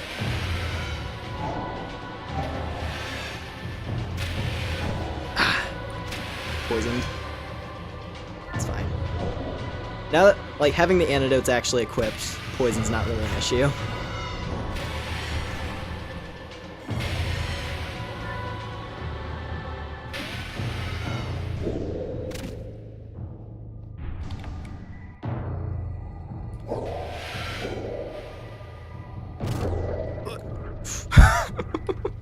That was a super clutch block. Jeez.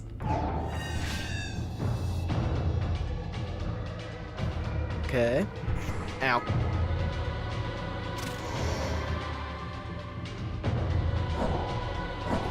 I feel like my slashes are bugging out in a weird way. Like I'm holding to do the attack, but it's not releasing at the right time.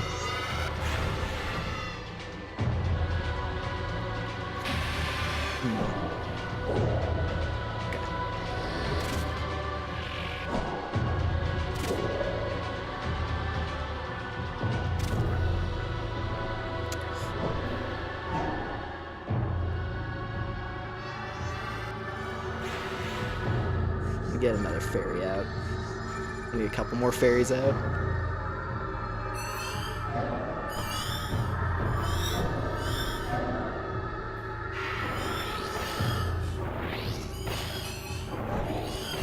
Ow.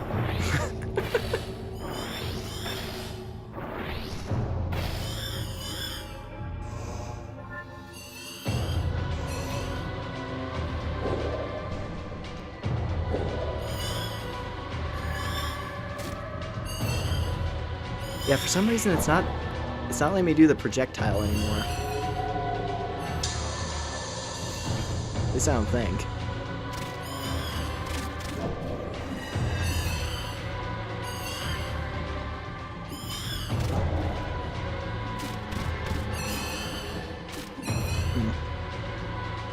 Okay, this hold on. There we go. Oh? What's happening? Oh, he's just... okay. You have summons now. That's cool, I guess. He just keeps... He has a lot of tricks, doesn't he?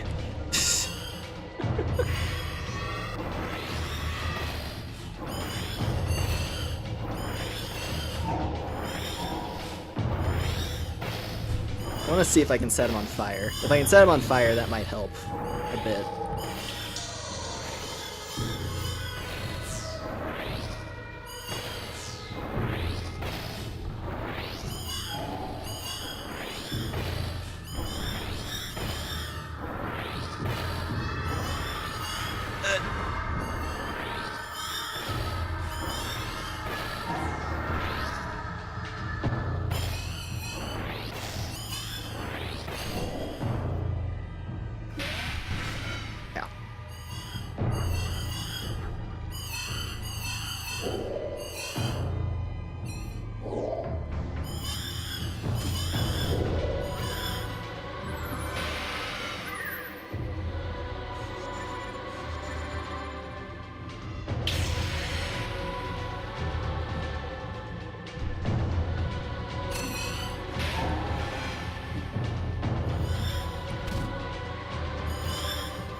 Ow.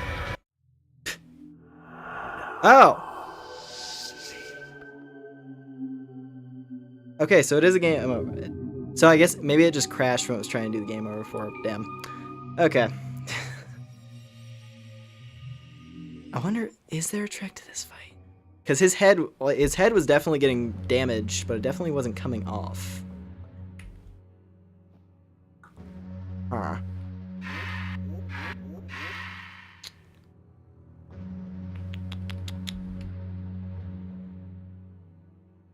Hmm.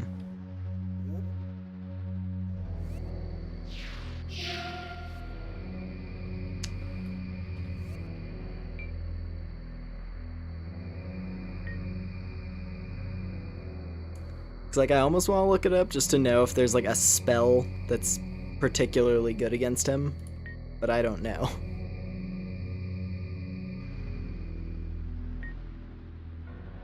Or maybe it's like hitting him in the head, isn't it? Maybe I have to specifically be aiming at the neck. It could be a thing where it's very specifically like I have to aim at the neck. Because the body parts in this game are pretty specific with what you can damage. And like, I think the scales on the neck were still intact. It was just the head that had been fully peeled off. So all the scales on the face were gone and it was just skull. But I'm pretty sure his neck was still intact. So maybe I have to be very precise, and then like whenever he pauses after doing like a big attack, I have to run up and hit him in the neck. That's the only other thing I can think of. We'll do an attempt like that, and then I'm gonna probably look it up a bit just to see, just to know if there's an item I need to get that's like necessary to damage him properly. He could just be an HP sponge, I don't know. Like I said before, the other boss fight in this is quite an HP sponge, so... And I don't think it has any special gimmick, it's just an HP sponge. So I feel like that might be the case. Anyway.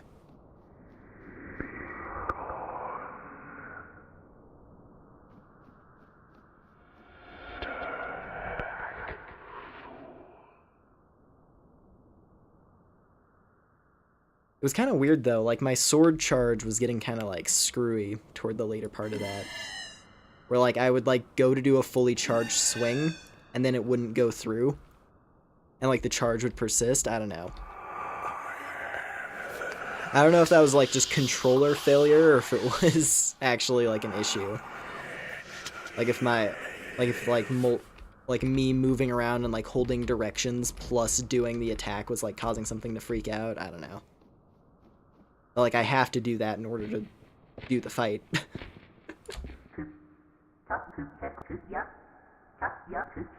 I do wish though, because while it is a bit more old-fashioned that it plays the cutscene every single time, like that's definitely like an old school game thing to do, I do wish it at least just started us right in the fight on subsequent attempts.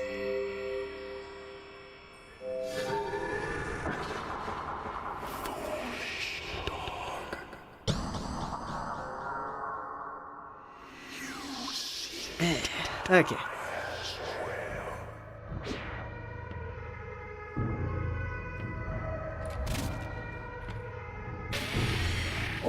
Ow. Already poisoned. Off to a good start.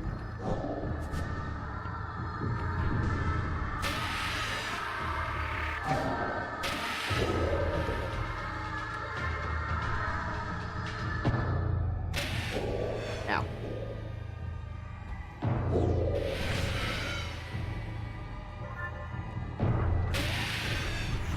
Like I'm just gonna kind of go unga bunga mode and just like swing at his neck a bunch just to see if we make any better progress that way. He is a big lizard though, and big lizards in this kind of game traditionally the tail is a weak point. Like think about Zelda, for example. You hit the big lizard in its tail, or you throw bombs down its gullet. It's one or the other.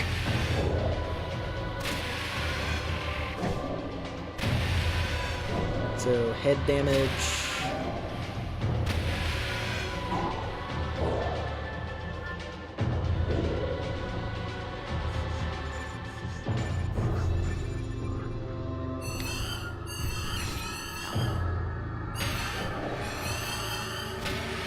gonna start using the terrain a bit more, I think, because there's like all these giant pillars and junk.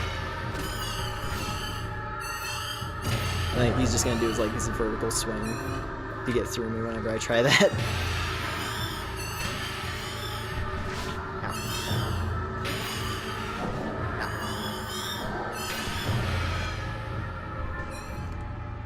I'm just like, I don't care about resources this run. I just want to know, like, is the neck the trick here?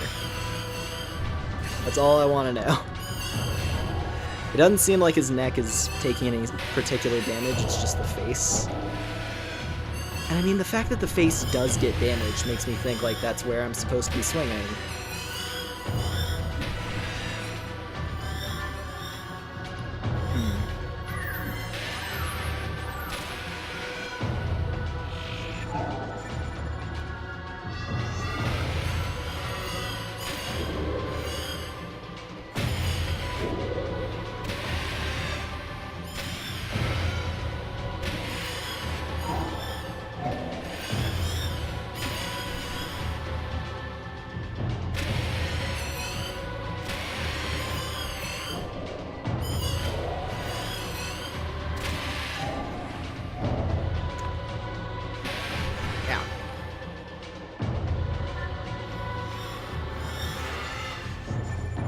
More fairies. Let's just hail them with lasers. That's got to be a functional strategy, right? Yep.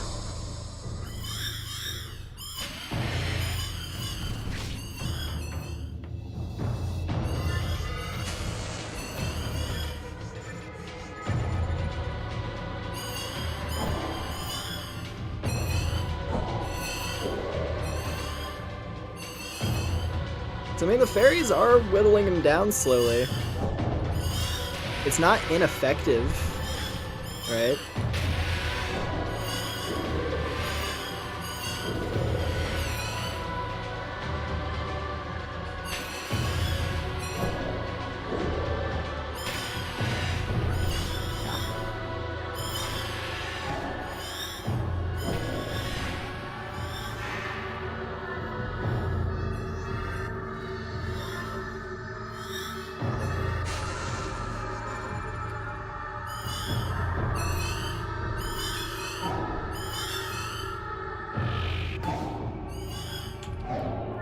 Poison does go through the guard, unfortunately.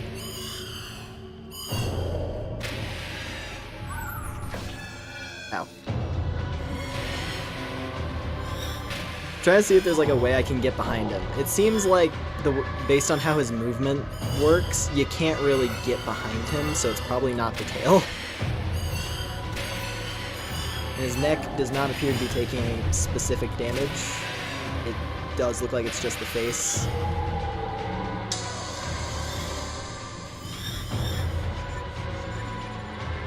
Yeah. I think I might just need to like pull out all the stops and just spam fairies on this guy. Just all in on magic.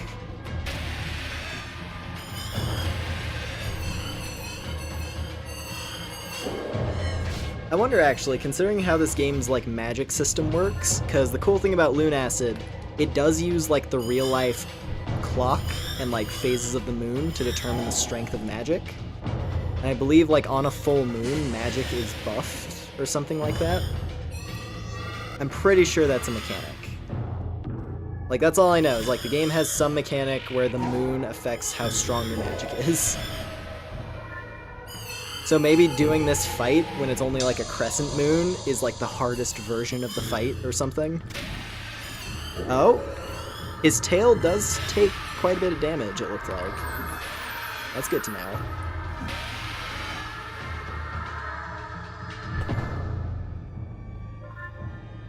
Alright, well, I'm out of heals. So...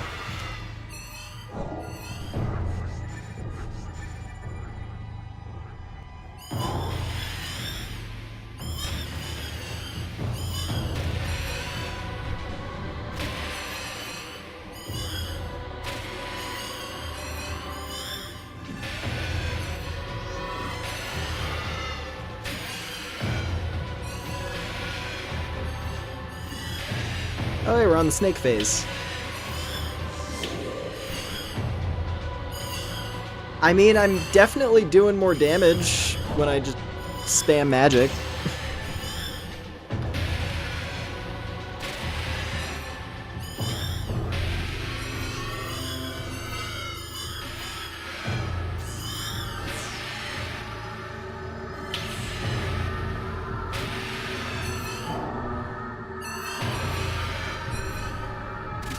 Come on.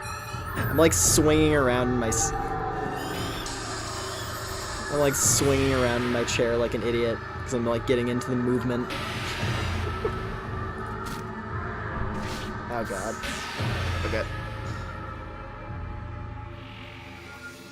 Okay, so he's just gonna respawn the snakes constantly. I'm not gonna worry about it then. If he's just gonna constantly regenerate the snakes, then like what's the point in killing them?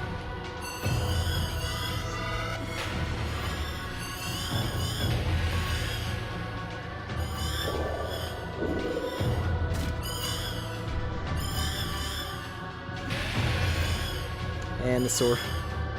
And the sword is doing the glitch thing again. I think it's a thing where, like, if I'm charging up my swing and then I block mid-swing, it glitches out the sword. I think that might be what's happening. And I'm slayed. Awesome.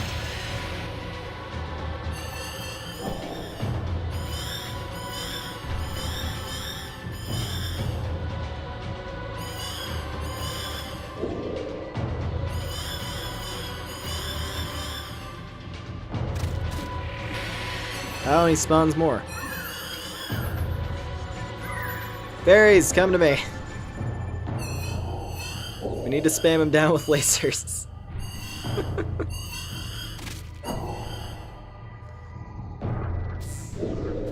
Yeah, I think this is just the thing. I think it might just be HP sponge.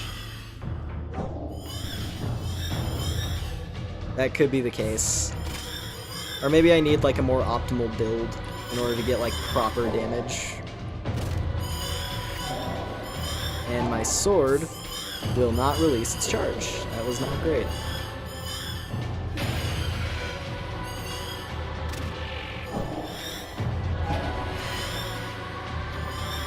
Any items I can use to buff damage? I mean, maybe there's a spell I missed in an area that is a damage buff spell, but as far as I'm aware, I don't think there's any like items that do damage buffs. Ow. Oh, now my sword's not bugged anymore. I can actually fight again. Cool. Oh, nope, never mind.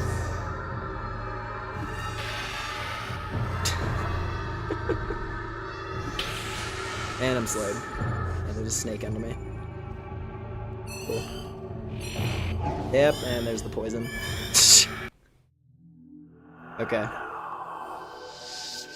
I'm just gonna, you know, just gonna do a little communion with the all-knowing ones, also known as whatever wiki this game has. I just want to know. I just want to know. Is there a trick, right? Because clearly, like, I know how the fight works now. I just don't know. It's like, am I supposed to just take 20 minutes per attempt, right? That's kind of what it's been so far.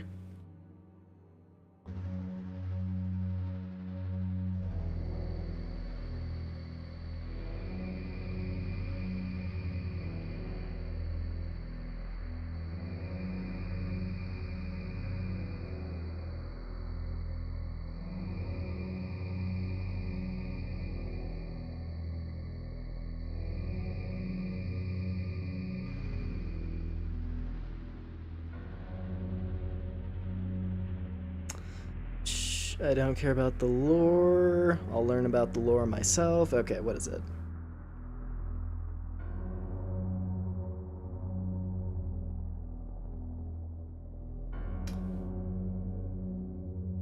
Am I supposed to grind? Am I just supposed to grind levels till I'm at 100? That's the thing I'm seeing here. It's just like, oh, you should have all your stats around 60. Well, game. Well, I can't. Hold on. It's like, you should have all your stats around 60. Well. Well, game. I get.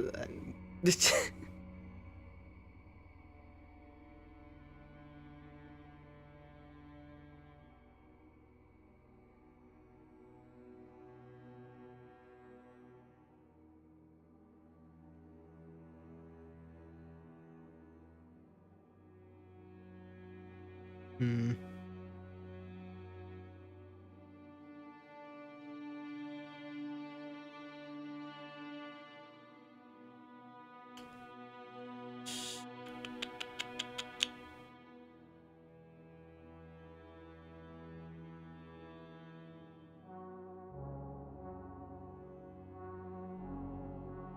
I don't.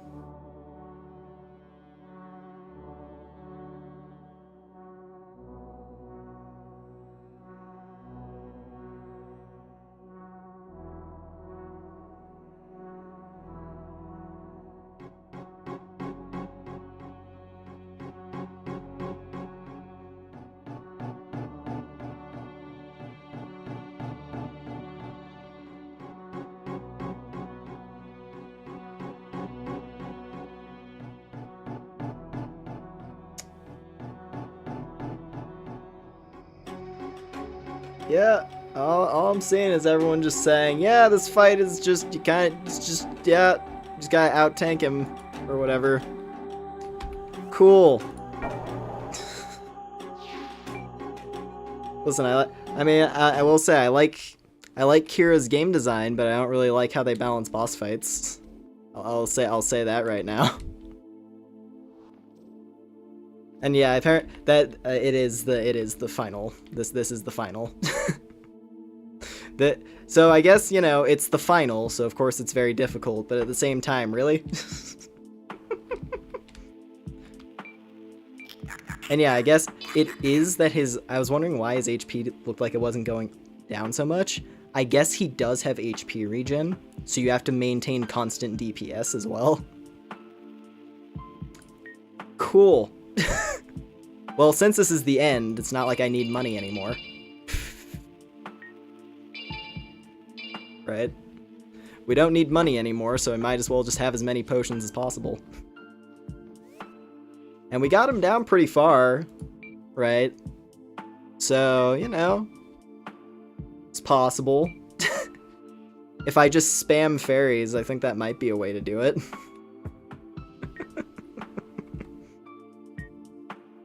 Alright, we're gonna be here for a minute. Oh, I have lots of fairy moss as well. Okay, so we have 7 fairy mosses, 17 healing potions, and 13 mana potions. This is more intimidating than a Dragon's Dogma boss. Well, at least with a Dragon's Dogma boss, most of them have some kind of weakness you can abuse. Or some kind of gimmick, like some kind of elemental weakness, right? Or hell, in Dragon's Dogma, you have, like, Periaps.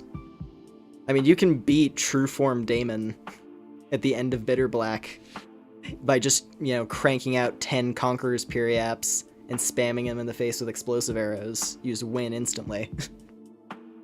Not so here. We kinda gotta just do this. Yeah, the Jailer's Candle ain't doing much here, I don't think. It seems like the Moonlight Sword is my best option. We could also, in theory, I could grind for a little bit as well, just to get us like a few more levels. I just don't know where we would grind. Like, what area could I run through to get a bunch of experience? Like, unless I ran the Abyssal Gauntlet, like, 3 more times. Which doesn't sound very fun, I'll be honest. We did the Abyssal Gauntlet to get the sword, and I'm fine with that.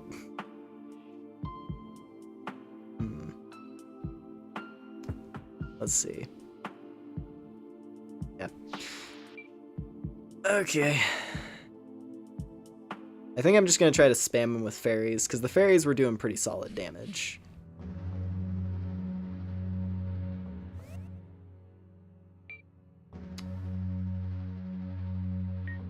Ice Sword is not exactly efficient. Maybe...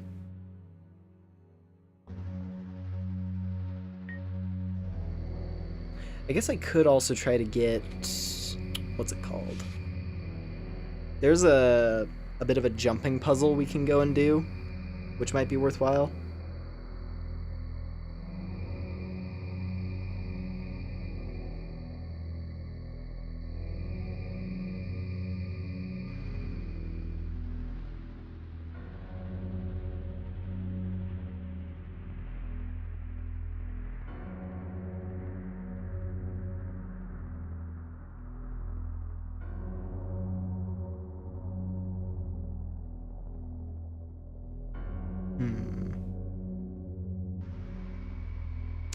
Hold on a minute.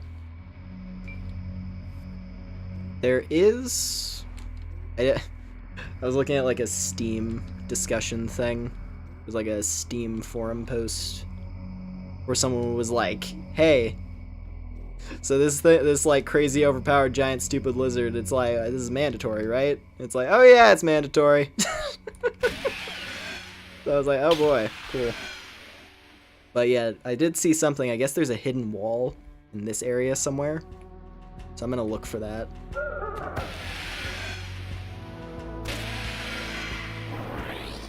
I still don't know what these things' deal is.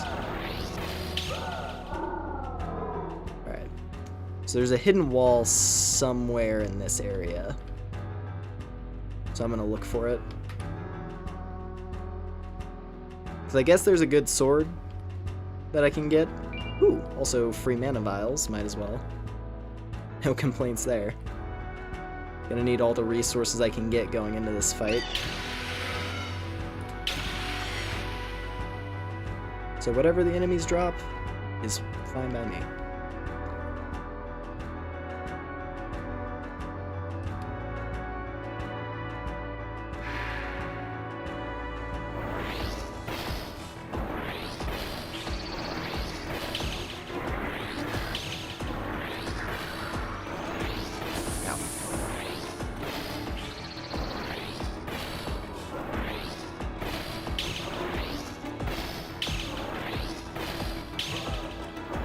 Get it? Cool. Alright. Hidden wall in this area somewhere, maybe?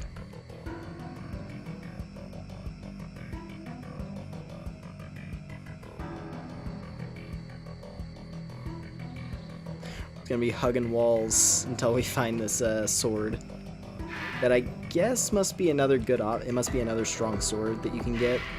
Only thing is I don't know if it's gonna be a good weapon for me, since my character is more dexterity focused.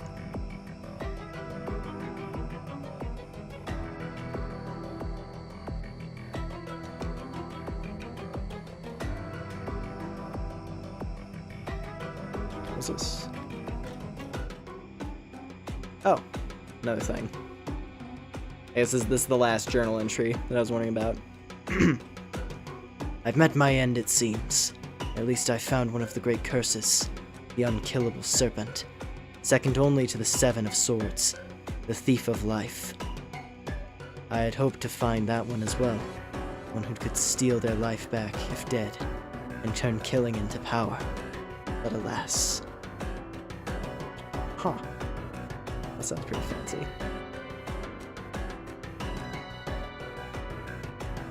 Nothing.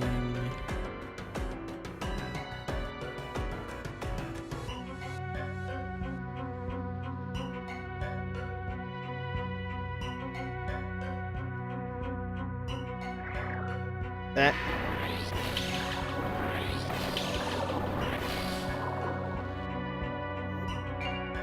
Destroying Angel.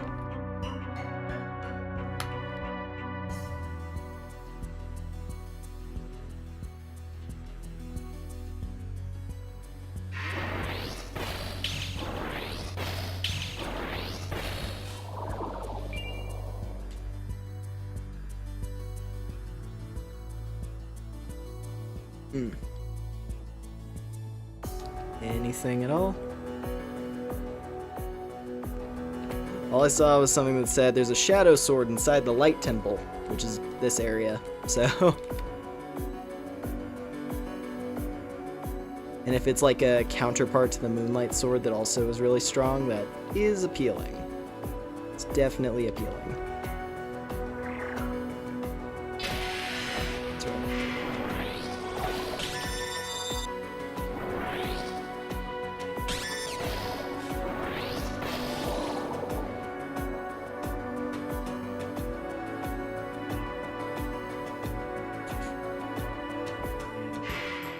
least we get a vibe to some nice tunes while I poke around for this weapon that may or may not exist.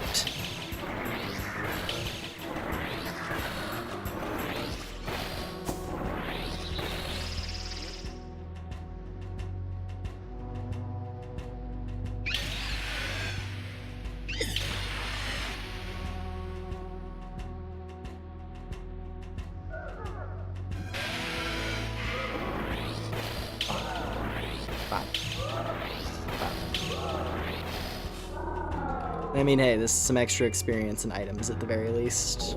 Aha! Oh, jeez.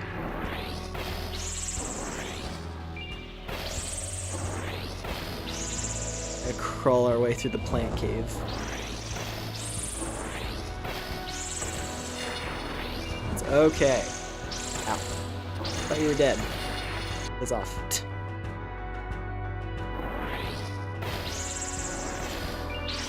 Alright. I don't like this thing with corpses still hitting me.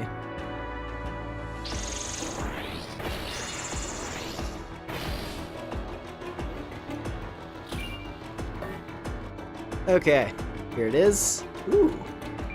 The Shadow Blade. Let's see it. So the Shadow Blade. A single-edged sword with a dark blade has an odd enchantment on it that guards the wielder from most status effects while also causing blindness. Huh. Intriguing. Whoa. Oh, that's weird. Okay, if I'm feeling real ballsy, I can negate the poison and slowness while just not being able to see the boss. I guess that's an option, right? Just negate those parts of the fight completely. And I could grind out some experience on it in one of the low-level areas so that we can evolve the Shadow Blade. Maybe that'll get rid of the blindness effect as well. That'd be cool. I might actually do that. We're gonna see if we can boost up the Shadow Blade. I am actually genuinely really wondering. That is a cool concept for a weapon. Blinds you, but makes you immune to status conditions.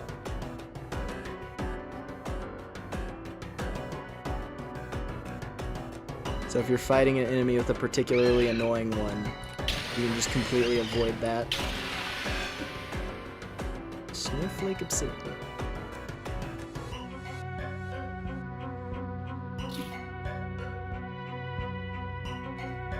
Yeah, gonna unequip it for now because we still need the candle.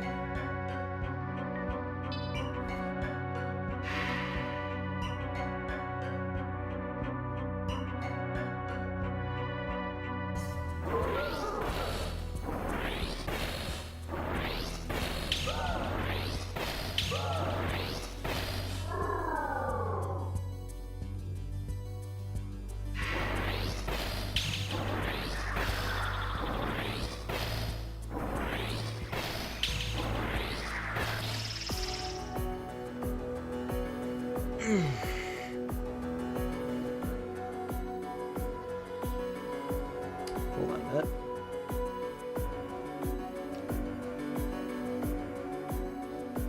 So I feel like there shouldn't be any enemies on the path that leads to the exit, right? Yeah, it should just be down this way.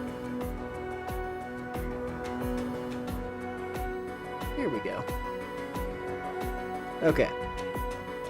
I'm gonna level up this Shadow Blade real quick, because I'm genuinely really curious if it might be the weapon to fight this guy with.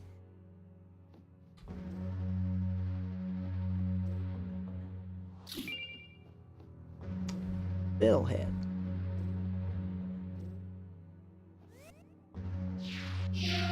Okay.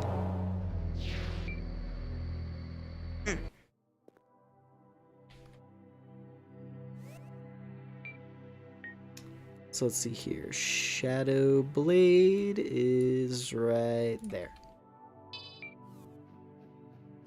Okay.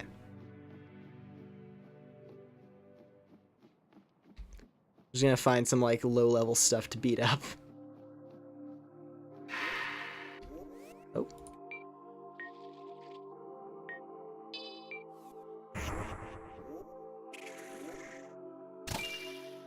Okay, yeah, one shot.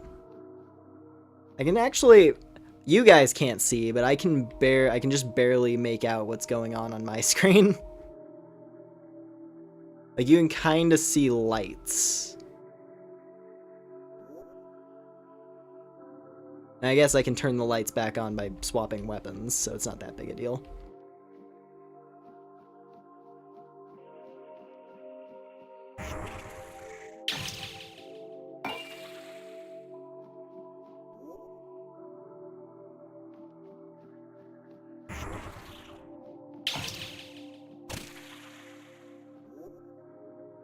How much experience am I getting from that?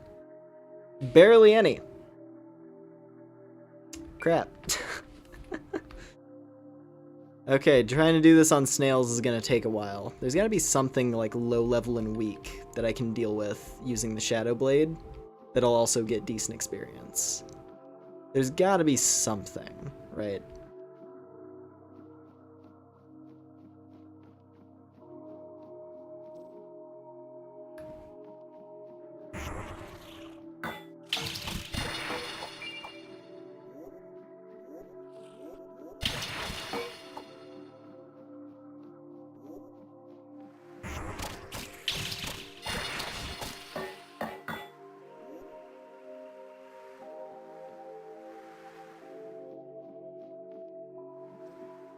Did everything over here?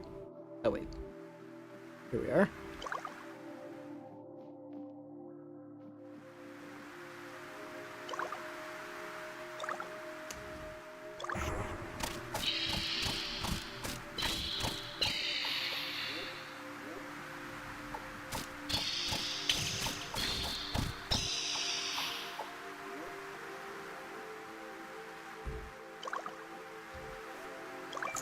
Where we at?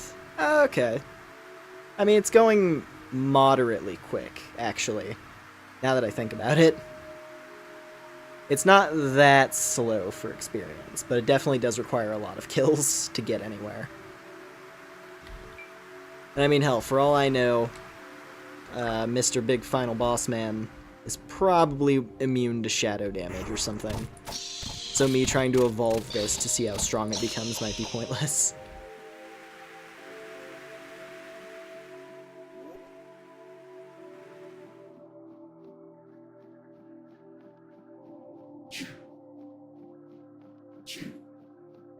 Let's see, what was the other weapon? There's the, what's it called? I'm trying to think of it. Oh yeah, there's the jumping puzzle thing that I could go and try. Because I believe it also ends in a special weapon, or a spell. Let's see. Hello? Camera? Hello?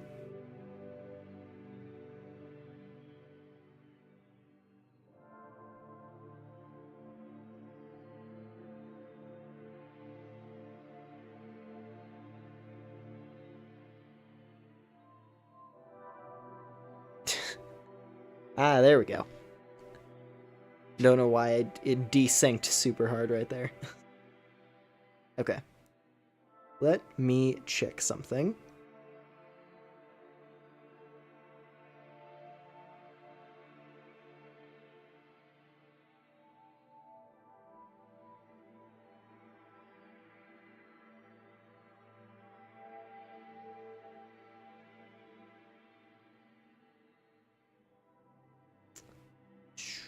I'm just gonna like look. We're just gonna look into some things because I don't exactly want to sit here either grinding for levels until all my stats are maxed, or grinding out the fight for 30 minutes only to lose.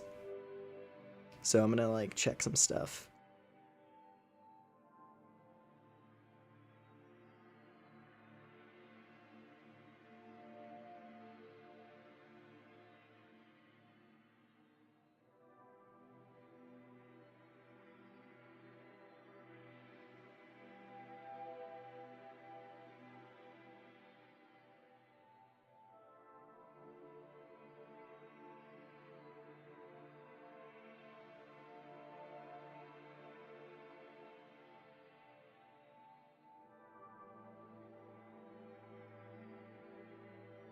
Hmm.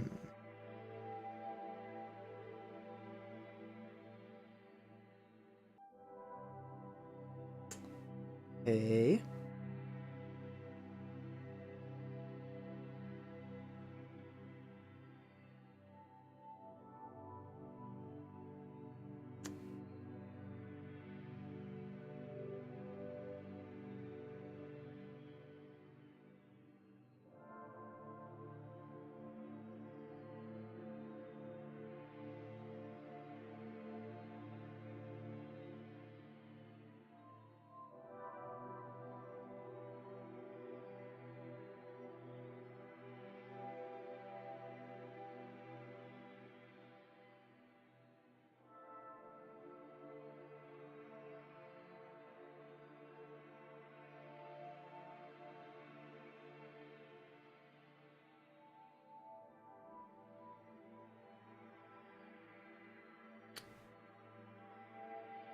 Let's see. There's the sorry, I'm like going to like dead silent. I'm like reading stuff trying to figure out options. There is a weapon that we unfortunately can't get because I would have to mess around with time settings a bit. And I guess it's this dagger that you can alchemize, but it has to be a specific, like it has to be a full moon in order for you to find one of the parts needed for it. And then you can use said dagger to kill death inside the catacombs. And then when you kill death, which normally can't be done, you get Death's Scythe, which I guess is a ridiculously good weapon. Yeah, 180 attack power on the Death Scythe.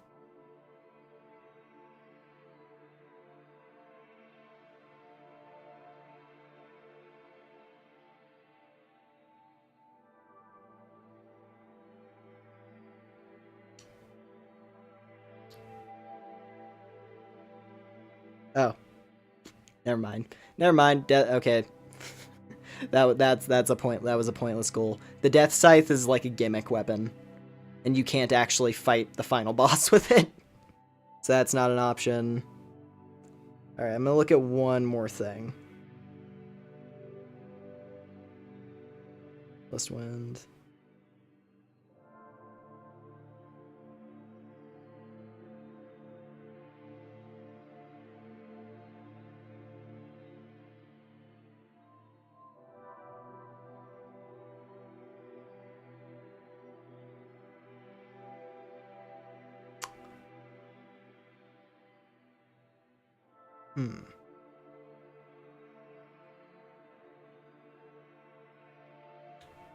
Eh.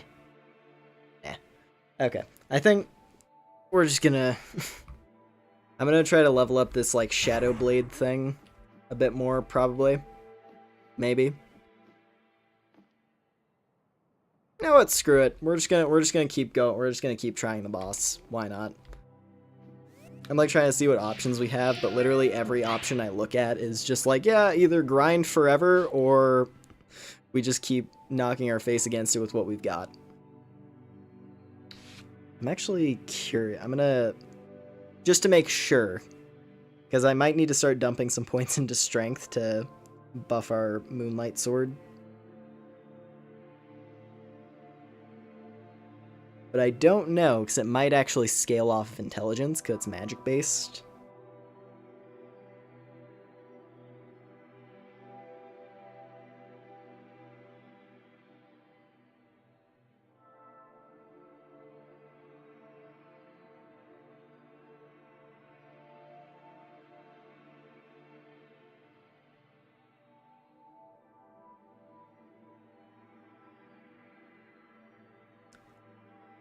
What's this?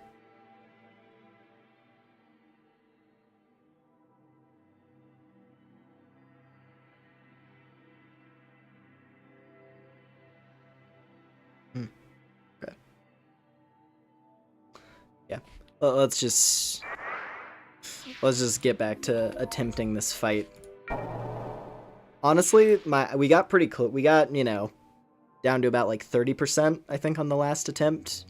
And that was by me just going, you know, just going nuts and constantly swinging. So, we're gonna try that. And I have the fairy moss to keep me alive. I have a bunch of mana vials. So I think if I just fire off fairies constantly, that might be a way to do this. If he's just getting constantly lasered from all sides while I smack him in the face.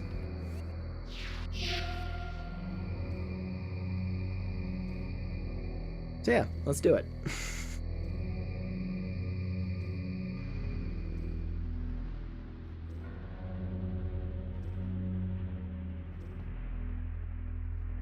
Yeah, apparently there's like a broken sword that shows up somewhere over here when it's a full moon, and then you can like collect a couple ingredients to turn it into a really powerful light and dark weapon. But yeah, the moonlight sword is plenty strong enough. I just have to have the patience to get through this thing without taking too much damage all the time.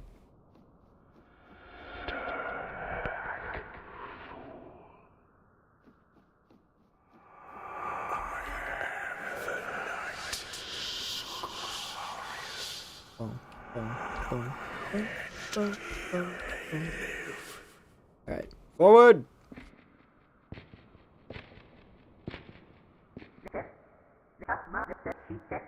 Yes, I'm alive. I know it's been a minute. I was running around trying to see if there was some way I could make this easier, but I suppose not. It's raptor time. It's not even a raptor, it's some other kind of dinosaur, but I don't know what it would be.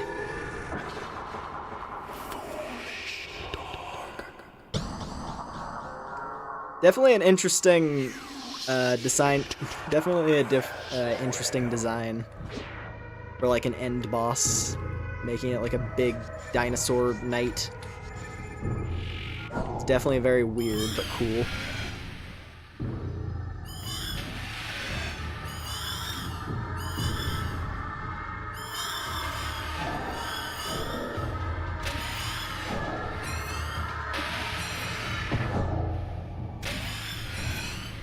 Okay. I'm not gonna try blocking, because I feel like whenever I was trying to block, that might have been what was bugging out my attacks, so that they became awkward as the fight went on. So I'm just gonna swing until I can't swing no more.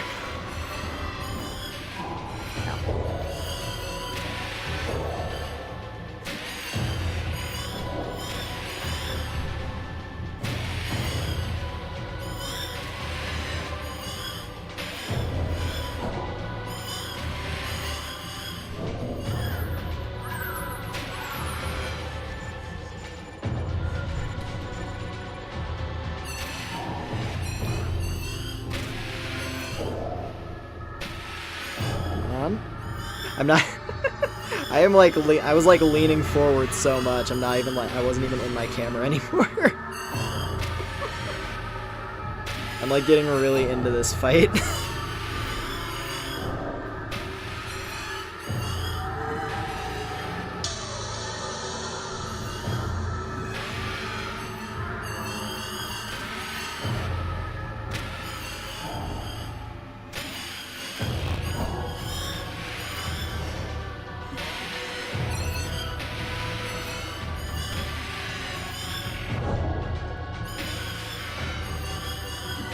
Oh, snake time? Snake time. Snakes!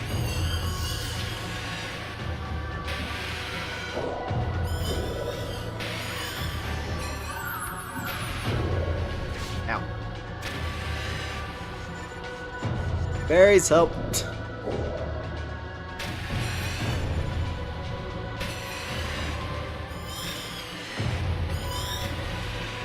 Ah, man. I got cornered.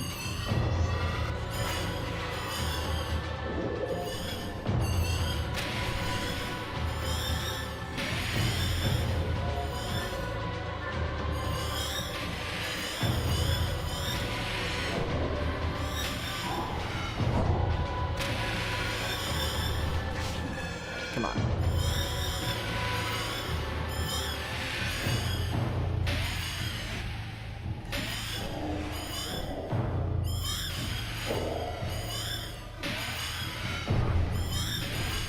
Yeah, the fairy spam is definitely the way to go.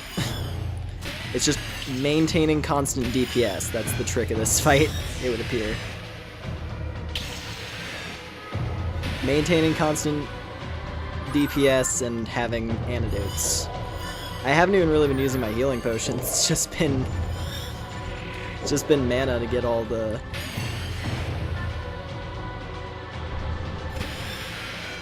Yeah. Thought for sure that jump attack was gonna hit me.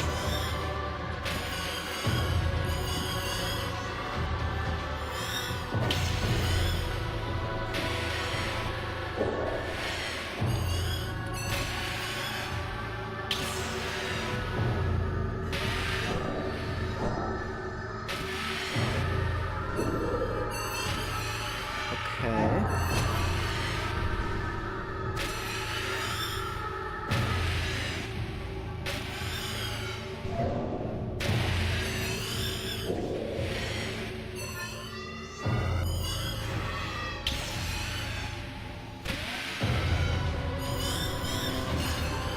Oh! What is that? What is this? What?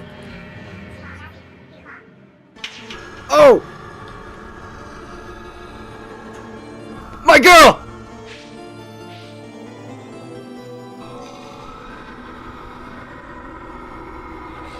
We're not alone.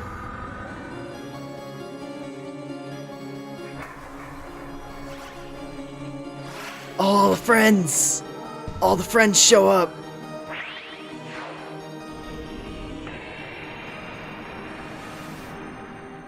Who is this guy? Lucid. We'll take care of these two. You focus on Suxarius. Oh, this is sick!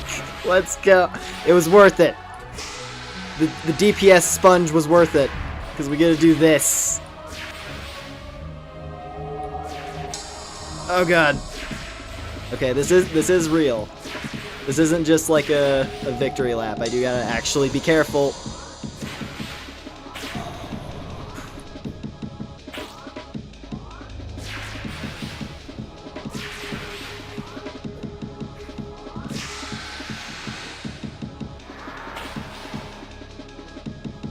Okay, I gotta be careful.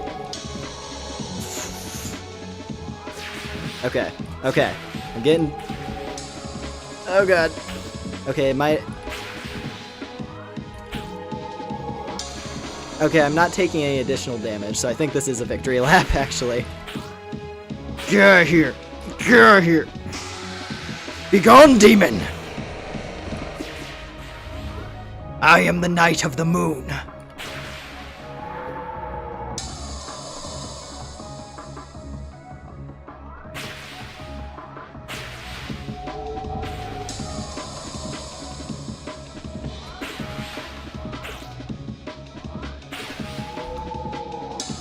Oh god.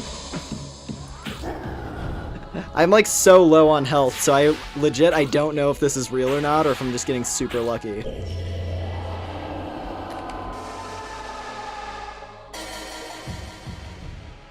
The unkillable curse defeated the cursed knight Suxarius.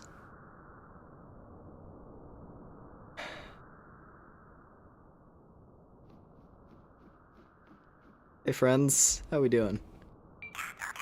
Well, well, well. A cursed knight indeed. I've hunted many a foe claimed unkillable, but this sure was something else. Without his curses, he could finally die. Truly, he suffered a tormented existence. It's far better this way. You can go ahead if you want to wake the Great One. I've seen enough for today. Alright, Cheryl. Look at that sword she's got. That's sick. I want that sword. That's a cool sword. But then again, I also have the coolest sword. Oh. What is this thing? What is this thing? I have to know. The Lucid Blade. The old one that waits dreaming is awake. Who are these figments, spirits of a dream to resist? None can, and you shall display your power over them. Huh. Well, this thing's cool. Anyway, Etna, I did not use your mechanic much, but hey, nice to see you. Whew, I'm beat. Sorry I got stuck outside that massive fire.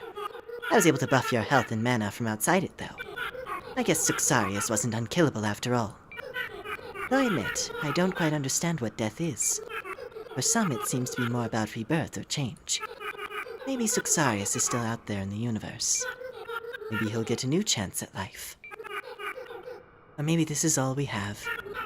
What happens to those in the dreams when the dream has ended? Sorry, didn't mean to get philosophical. It's just nice to voice my thoughts with you, Lore. I'll meet you back at Wing's Rest. And my girl! I was so... The second that I saw her hair and, like, the horns, I freaked out. As was evidently clear by me screaming into the mic. My girl! Hey, Lore. You made it. One chamber is all that's left. Maybe it's finally time to wake it up. I'll meet you there when you're ready. Calamus is already waiting there. Who is Calamus? See ya! Oh. Okay, then. Yeah, who is Calamus? I don't know who Calamus is. I'm assuming it's that knight who, like, threw us the sword. But this is, like, we've never met this guy for the entire game. So I'm like, who the hell is Calamus? This thing is so cool. It's a shame that, like, this is the end, right? So unless the game has a new game plus where you can, like, take all of your gear and then you can play with the Lucid Blade there. Because otherwise I get to enjoy it for one room.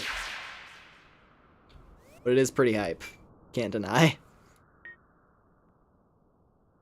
Let's put both on.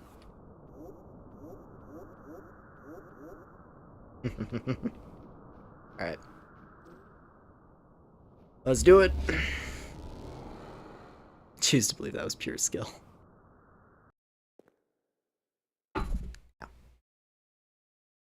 Grave of the Sleeper.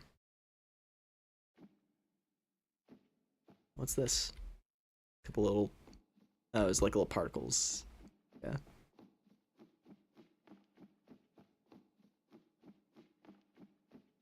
Yeah, I guess the trick for Suxarius literally was just it was literally just a matter of, like, just spamming him with fairies. Just homing lasers. Have enough mana potions to sustain it and just spam him with fairies. Got the job done. Seemingly under-leveled at that. So, pretty cool. What's over here? Pool. Probably don't want to step in there, it might kill me. I don't know if that's, like, too deep to go in. Oh, no, it's just reflective. Okay.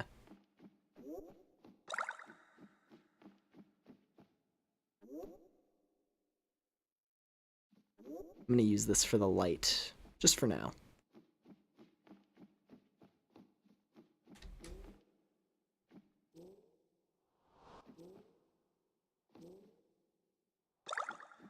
Oh, geez. Okay, the water does get a little bit deep. That's a little spooky. Alright, let's continue. Ah, why is she so cute? It's like every single time I see her, it's just like she's the cutest fucking thing. Alright. Oh, hey. It's down there, on the shore. I'm not sure what will happen when it wakes up.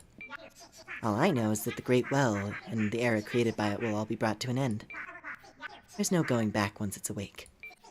At least, not as this world is now. But sometimes the end is just a new beginning.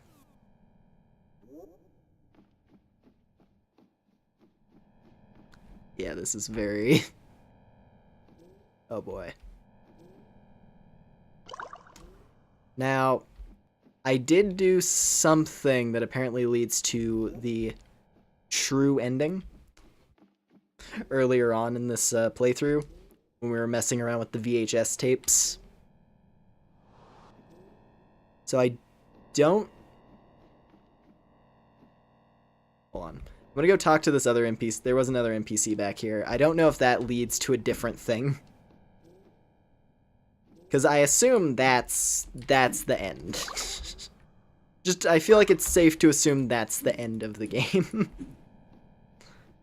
Are you the fellow? Yeah, you're the fellow who helped me. You look cool. Howdy. Welcome to the end, Lore.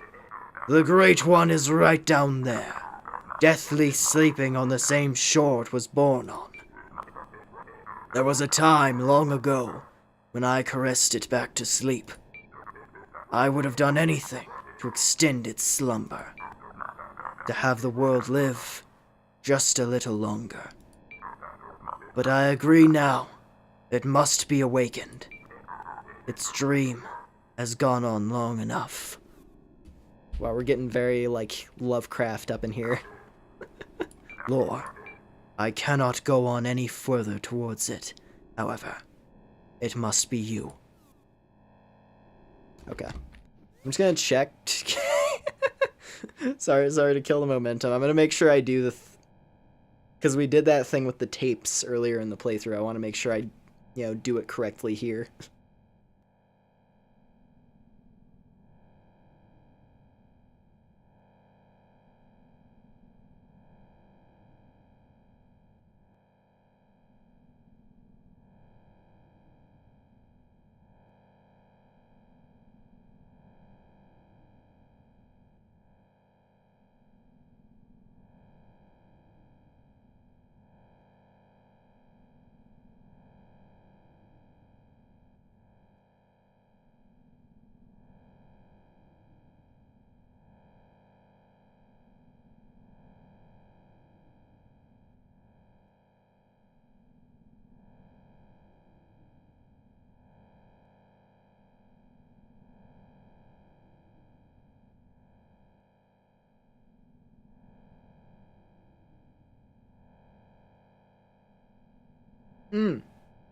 Okay, it's a good thing I didn't... Well, it's a good thing I didn't go down that cave. Because I could have doxed myself, apparently. That would have been awkward.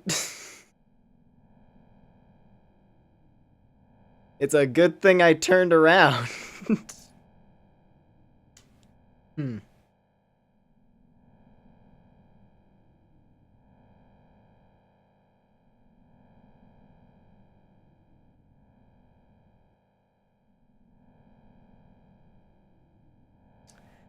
Uh...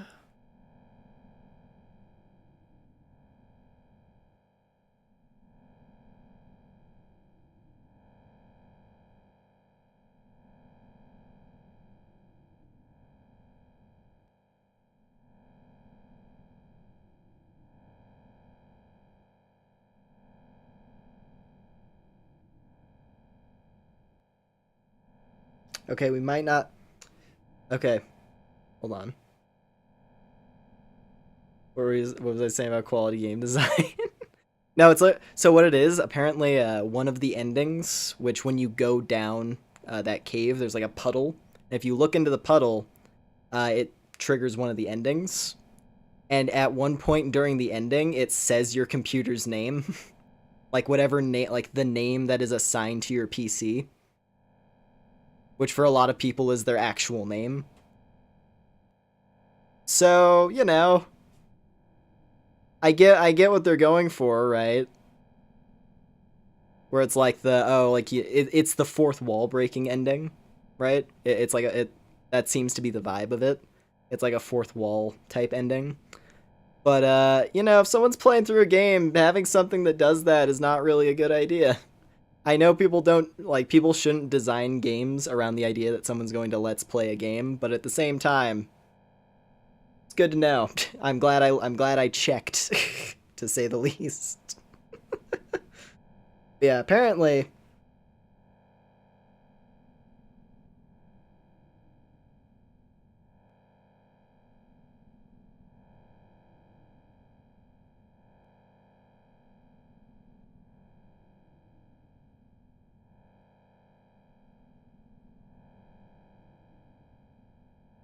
Hmm. Okay, I'm gonna be honest. Some games do that, yeah. Now, I'm gonna be honest. I'm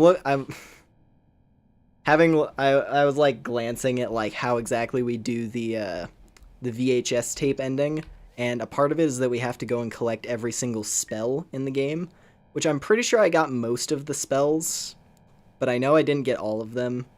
I don't exactly want to kill the momentum. I think I'm just gonna do ending A. We're just gonna do the standard ending. It seems like the standard ending is fine. I'm not too worked up over it. Let's go. Just gonna get one lat. Where is she? Demi! There we go. Let's just just one more look at Demon Waifu. Okay. Also this cool guy. I like this guy's design. He kind of came in out of nowhere at the end. But the idea like this was like the previous hero who went on this journey, and then he gave us his sword to fight the final boss. It was kind of cool. But yeah. Anyway, let's go. Great one! Oh boy. Yeah. Oh, and it's a bloodborne monster, ain't it? Hey, buddy. Need someone to sing you a little lullaby or something real quick? Reminds you of Garland. Oh, that's a cool looking eyeball.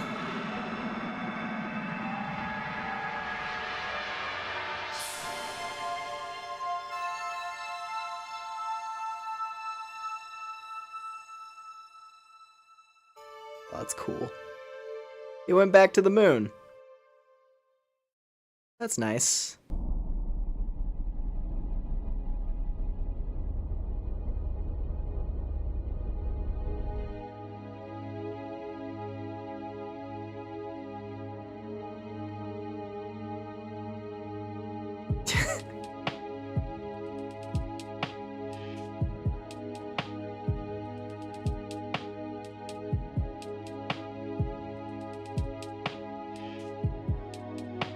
When a dreamer awakens, what happens to the inhabitants of the dream, or the world that was traveled, or the pain that was felt?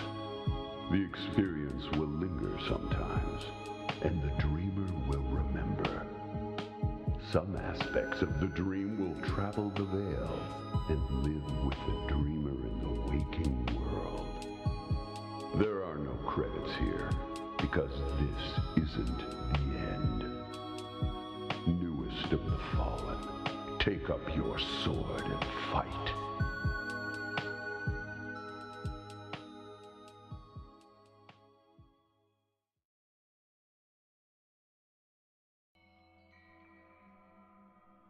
Okay. Okay then.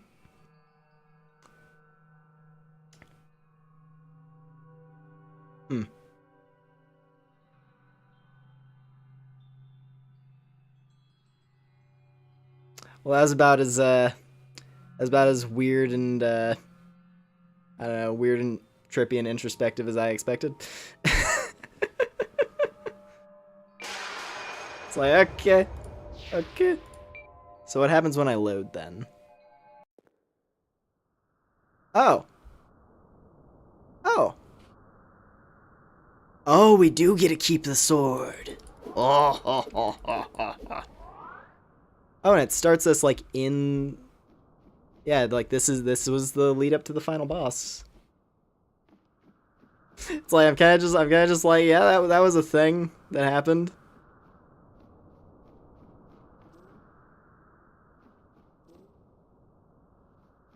So I wonder, like, can I like go and pick different endings then?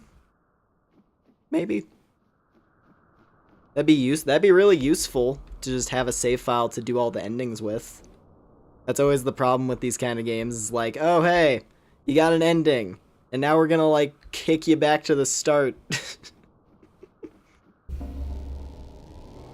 Yeah, I am curious. Let's see.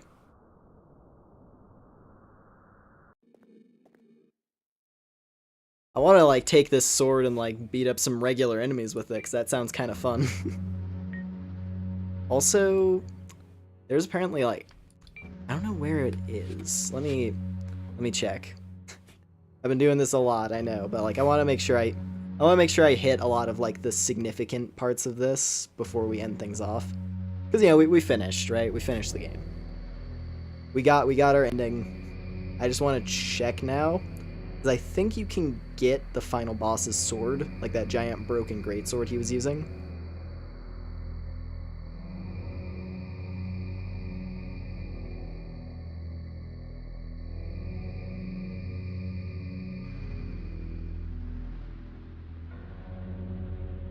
Ah.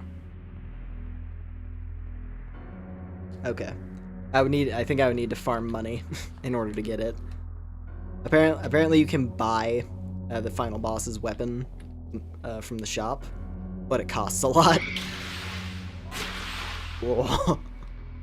Oh, this thing on regular enemies seems super busted. But I mean, hey, I feel like this is a good reward for like after you finish a game. Just give the player a stupidly overpowered weapon and let them run around with it. Yeah, that was uncharged attacks and it still shredded him.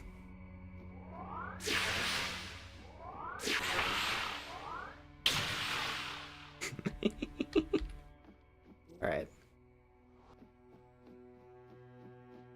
Yeah, let me, let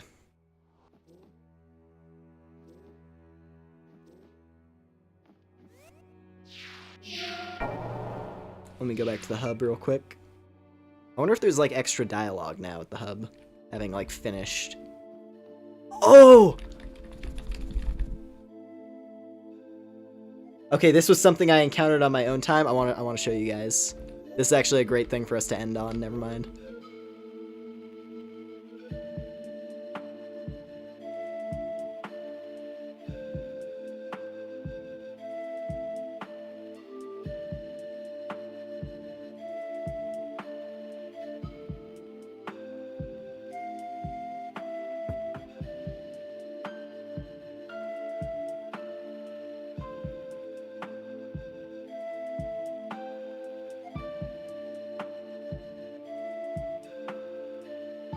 It's so cool.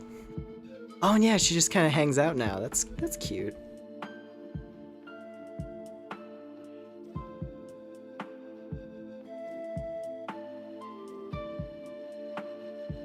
Love this. Okay, so yeah, you can see here. So that's the final. This is like an indication as well of like a completed save file. The final boss's sword is back here. And yeah, if I had 600 coins, I could buy it. Alright, let's see what's up with Demi. How you doing? Lore! Hey, you want to see a cool thing I found? Yes. Show me all of your cool things. Yeah, check it out. I found it laying around at the bottom of the well in that town. I think you should have it. I couldn't find much use for it. Although I'm glad you decided to stay here a little longer with us. You'll always have a place here, Lore. Thank you. So I'm gonna guess infinite, it's the infinite return home, right? Oh. Okay, never mind. An ornately decorated crystal orb covered in a thick layer of unmovable dust that prevents you from looking into it. Perhaps at a later time the dust may fall and reveal something. Has no current use. Huh. Okay. Interesting. That probably has to do with like legitimate time stuff, like phases of the moon or whatever. Because there's a lot of that in this game. Like phases of the moon affect a lot of things in the game world. Like when it's a full moon, there's a bunch of things that unlock.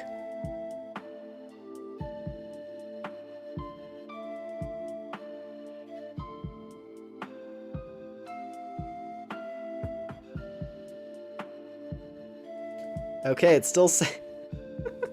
Well, that's useful. Still says currently no known use. Even when I check on the wiki, so no one knows what that does. Good to know. Maybe it's a... Maybe it's the pendant. I don't know. It's probably the pendant. Yeah, I love this. I love that she just vibes out to the music.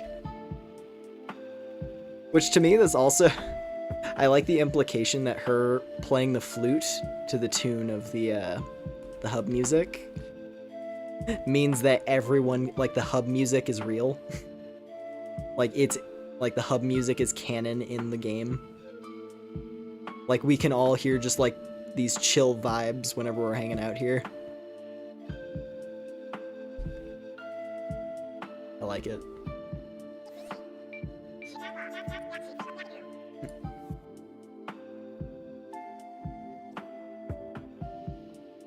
You have anything new to say? Kinda surprised to see you here. I thought you were planning on escaping. Not to say that I'm not pleased to see you. Oh, that's sweet. Skelly Bro, what have you got to say?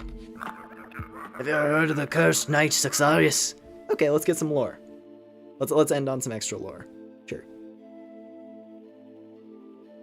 No. They say long ago, at the end of the first magic age, two kingdoms fought an endless war. Furious experimentation was done with magic, and eventually curses were created. Strong, dark magic, weaved in abhorrent layers, which corrupted and maimed its victims. And so the once valiant knight Saxarius fought with complete devotion to his kingdom. But as the wars went on, he fell victim to many of these curses. Conflicting and disfiguring curses, which led to him becoming enormous and snake-like. He slaughtered thousands in his misshapen form, but kept a frail thread of lucidity. Until one battle, while fighting a great sorcerer, he was almost killed, and he finally renounced his leftover humanity. He defeated his foe, along with both armies of the warring kingdoms. But as he approached the castle gates to his once beloved kingdom, an echo of devotion came back. And with his last lucidity, he flung himself into the void that would later become the Great Will. They say that even now he lives, at the threshold of the Great One, serving as its guardian. And as years passed, many knights heard his tale, and followed his teachings of absolute devotion, while harboring cursed, misshapen bodies. At least I think that's how it happened. The memory ain't that good. Huh. Interesting. That's kind of sick. It's like just guy who goes completely berserk and crazy because of evil curses, but then he manages to remember his devotion to his kingdom, and to save his kingdom, he throws himself into a pit so he doesn't kill everyone. That's kind of rad, actually.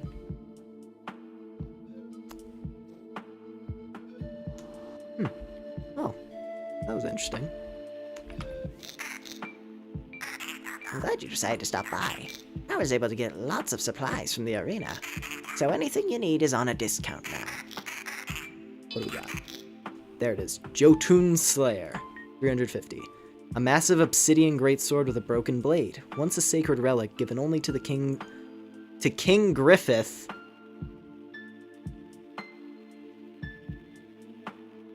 I wonder if that's supposed to be a Berserk reference or not.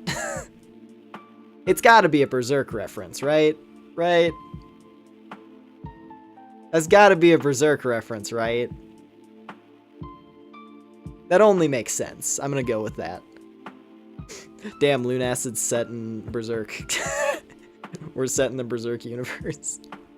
Anyway, to King Griffith's Elite Knights. Wow, and that actually is even more perfect. It's a giant greatsword and, like, given, you know, Griffith and guts. Right? Elite Knights of the King. Which in Griffith's perfect world, of course, you know, like, yeah. Alright.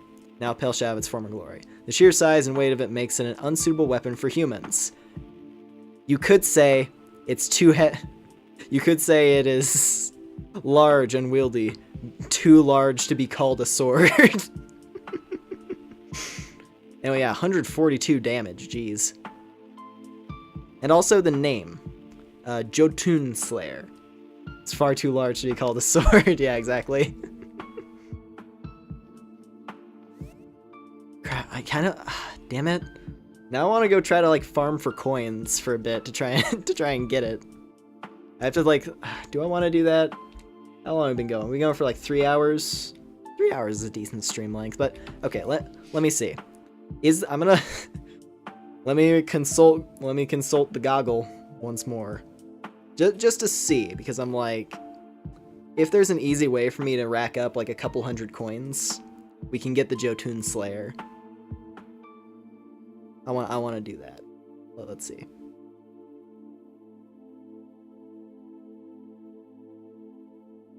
we go. Silvers.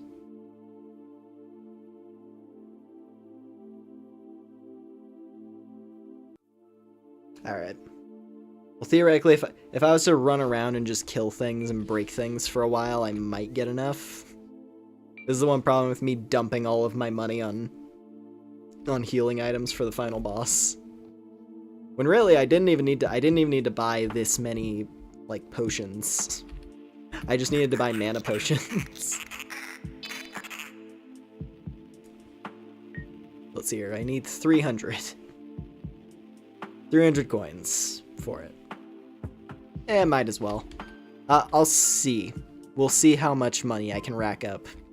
Just like running around and breaking things. Let's see. That is pretty great though. It's like giant great sword. Far too large to be called a sword. And then, you know, King Griffith. Like, oh, hey, Phobia. Nice to see you again. Basically, we kind of sort of finished the game. We kind of sort of did the ending. Did the final boss and the ending. And now, I'm trying to get a bunch of coins so I can buy a fancy sword. But I don't know if it's going to be that, like, I don't know how long it's going to take because I need a lot of coins. So, I don't know. I might not do this sword thing.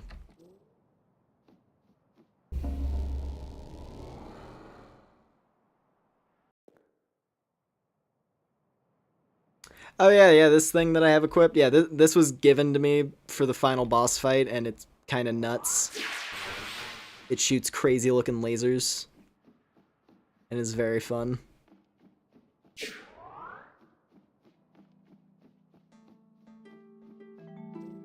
Right, let me... It's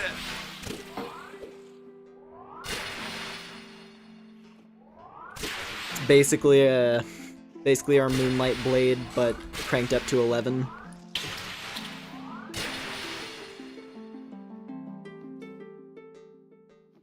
Oh yeah, Griffith, yeah.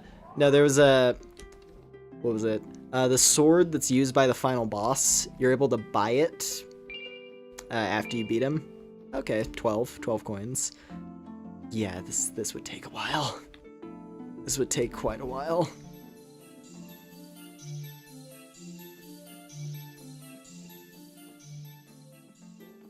Anyway, yeah, no, the sword that is dropped by the final boss, or rather can be bought after you beat the final boss, in its description it mentioned that it's a blade used by the elite knights of King Griffith.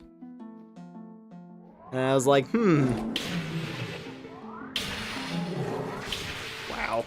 Wow. Dude, chimeras used to be like mini bosses, and this thing just deletes them.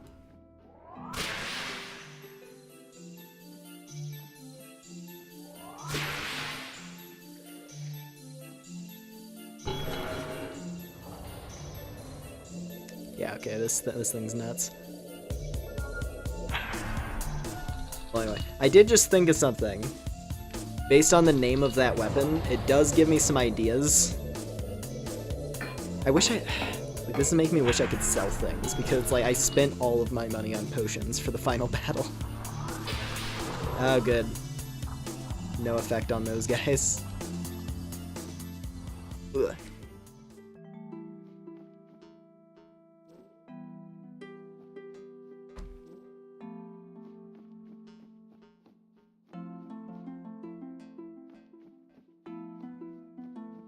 Oh man. Anyway, what was I thinking of?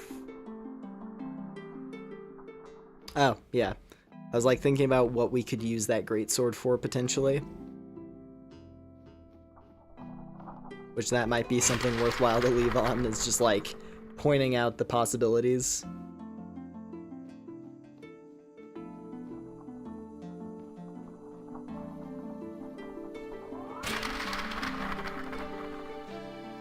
It's very cool and edgy. Yeah, it's a cool sword design.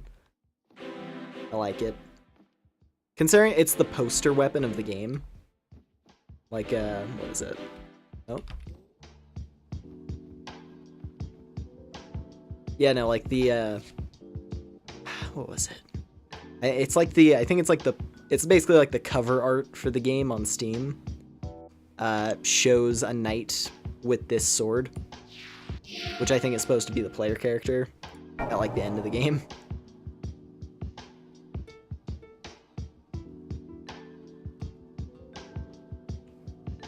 I'm trying to think about areas that have lots of breakables that I could use this sword at.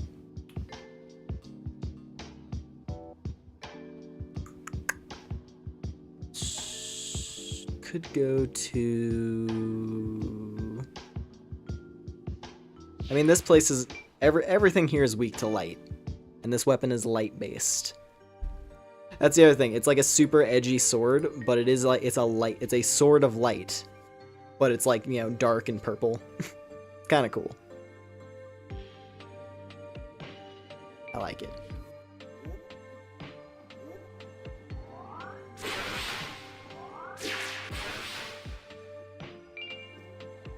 Your ectoplasm. Oh yeah, let me run out here real quick because yeah, that greatsword is called Jotun Slayer.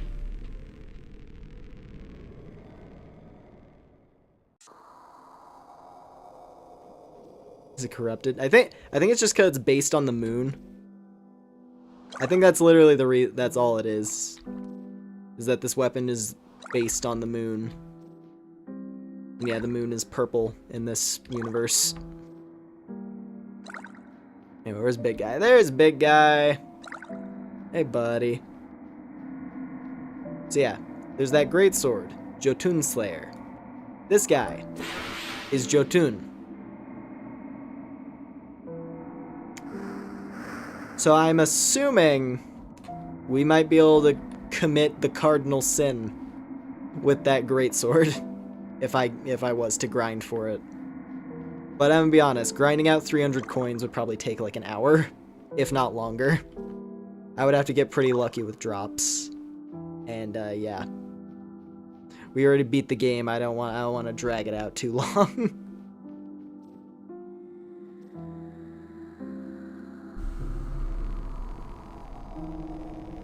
Yeah, no, we're not gonna do that. I might mess with it on my own time to see what happens.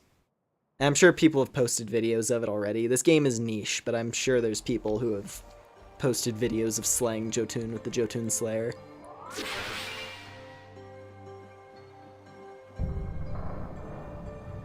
Just means giant. Oh, yeah. No, it does, yeah, it is just the word, it's just like, yeah, Norse giants, but, you know.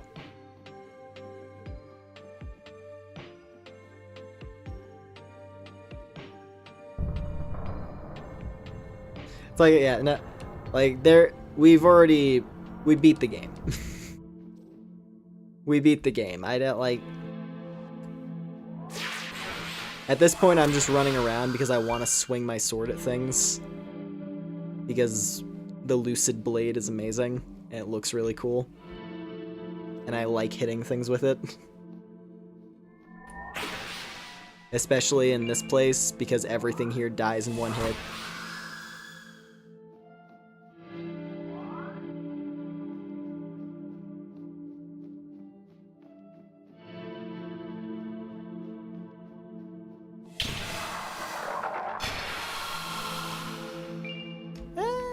I mean, these guys are dropping decent amounts of money.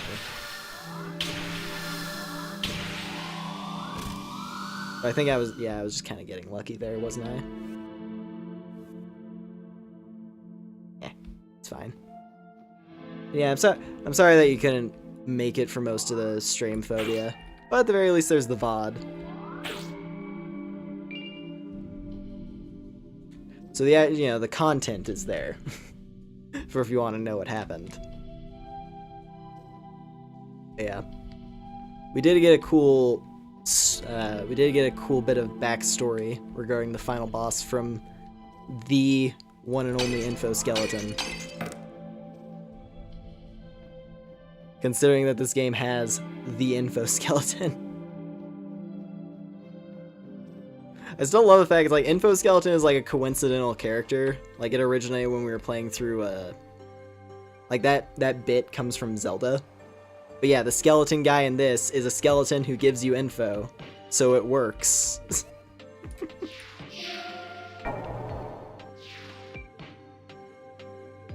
But yeah. Now the cool does she just play the flute all the time now? I think she might just play the flute all the time now. That's awesome.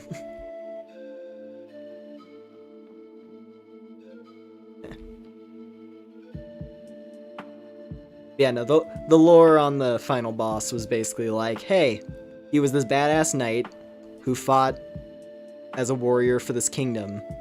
And there was like these two kingdoms with tons of wizards who were slinging curses at each other all the time. And then he got afflicted with so many curses that he mutated into a giant lizard monster.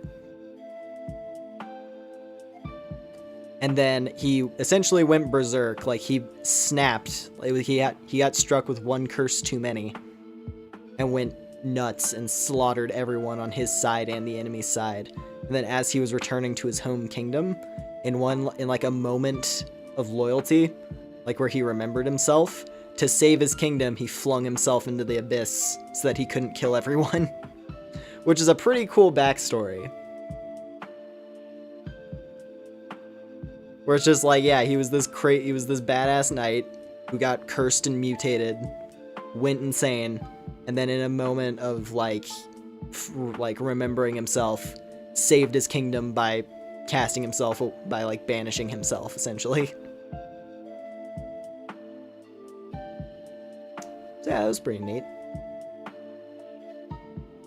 Very Artorias. Yeah.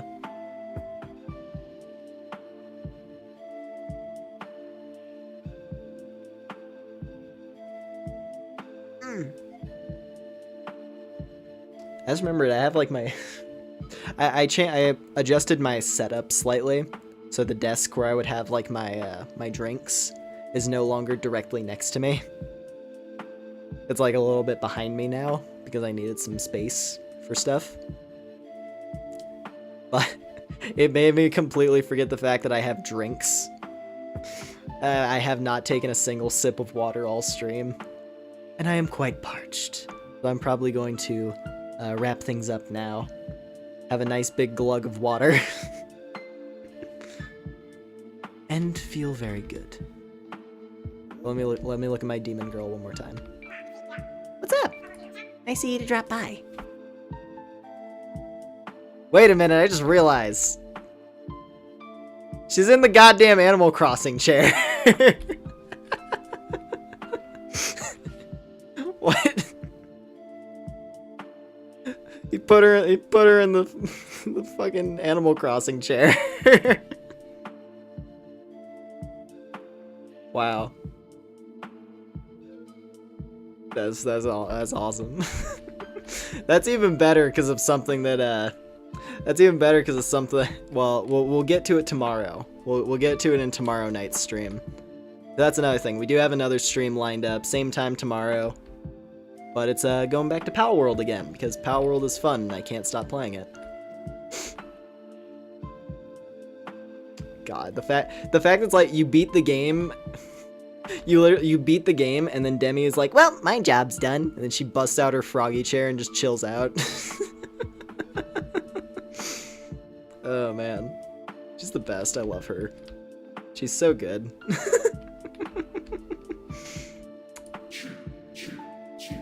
Oh man. Actually, you know what? Phobia? We can get the we'll read through it one more. Oh. Okay, you know what? I don't know what this story is. King and the Basilisk. Let's do one more bit of info from our skeleton friend here. Have I ever told you the fable of the king and basilisk? Actually, you know what? I've been doing... Hold on. I've been doing, like, that sort of, like, gruff... That gruff, vaguely Irish voice for this guy. But I think for this last one, let's do it in, like, the info skeleton voice. Have I ever told you the fable of the king and basilisk? Well, I can't remember for some reason. There was a king and a famine, I think. And the king sent his knights to help the famine. Oh, with the famine. But something happened. And the realm of the king, the disease, and night. Something about... Oh, I remember. The king wore a brilliant yellow crown, only it wasn't a crown at all, but a halo. A circular blade separating his heart and head. But while he shed his skin, another adorned it like a yellow molded glove. And no matter how much time passed, no matter how many came and left the realm, the torn one will be born anew and take the form of the king in yellow. That's not right, is it? I'm sorry, Lore. Just forget about it.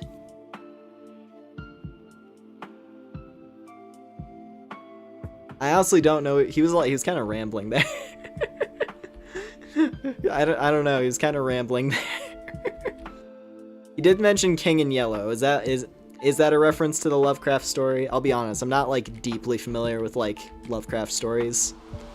I'm familiar with the King of the King in Yellow as a name, or like the Yellow King or whatever it is. Maybe that is a reference to the Lovecraft story, but like, you know, vague.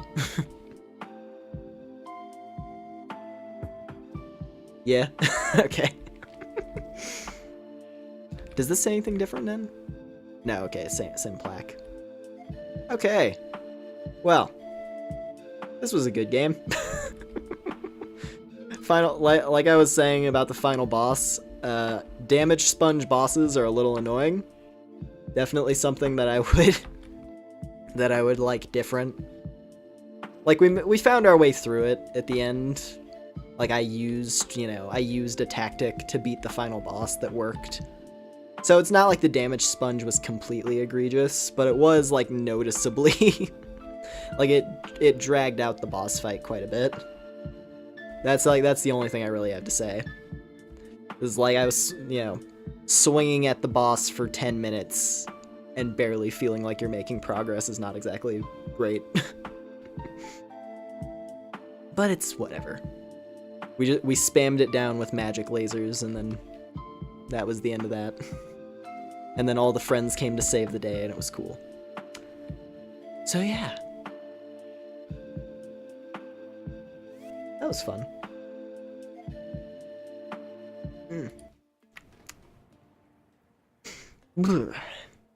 Chilly. Did you know that I'm happy to hear this? Good to know. Until we meet again. Yeah. Well, anyway, it was a fun time. I'm glad I circled back around to finish this thing. Because yeah, Lunacid is a cool game. I like it a lot. I might have to look at the other endings at some point to see what they're all about. But yeah, as it is, I'm pretty satisfied with how things turned out. I did like the second part of the finale was really cool. That made me super happy. As you all saw, where I got like really hype toward the end there. But yeah. Anyways, thank y'all for watching. I appreciate it. I know you're all like, I know y'all are already liked and subbed, but for anyone else who might be watching, I do appreciate a like and a sub if you enjoyed the stream. I also have my Discord link in the description. And that's a good place to get notifications for whenever I go live or upload stuff. And yeah. It's a cool game. Want to play it? I'd recommend it, honestly. Like, consider, you did watch me already play through it just now, of course, but it's worth giving it a shot. And there are like ways you can build your character, weapons you can focus on. It did kind of feel to me toward the end, I was using the weapons that felt the strongest, as opposed to just using the weapons that fit with my stats. Because the Moonlight Blade is just that good.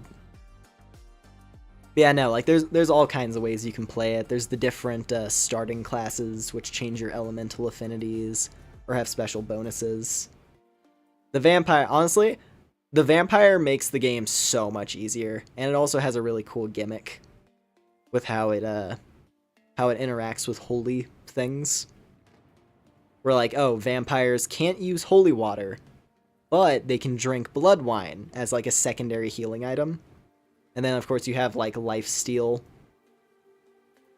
Yeah, there's a lot. Like, when you play the Vampire, you get, like, Bloodborne mechanics, where you have, like, a rally system, so, like, you take damage, but then you can heal if you attack back. It's very cool. There's lots of stuff like that. But yeah, worthwhile game. I highly recommend checking it out if you enjoyed watching it. But yeah.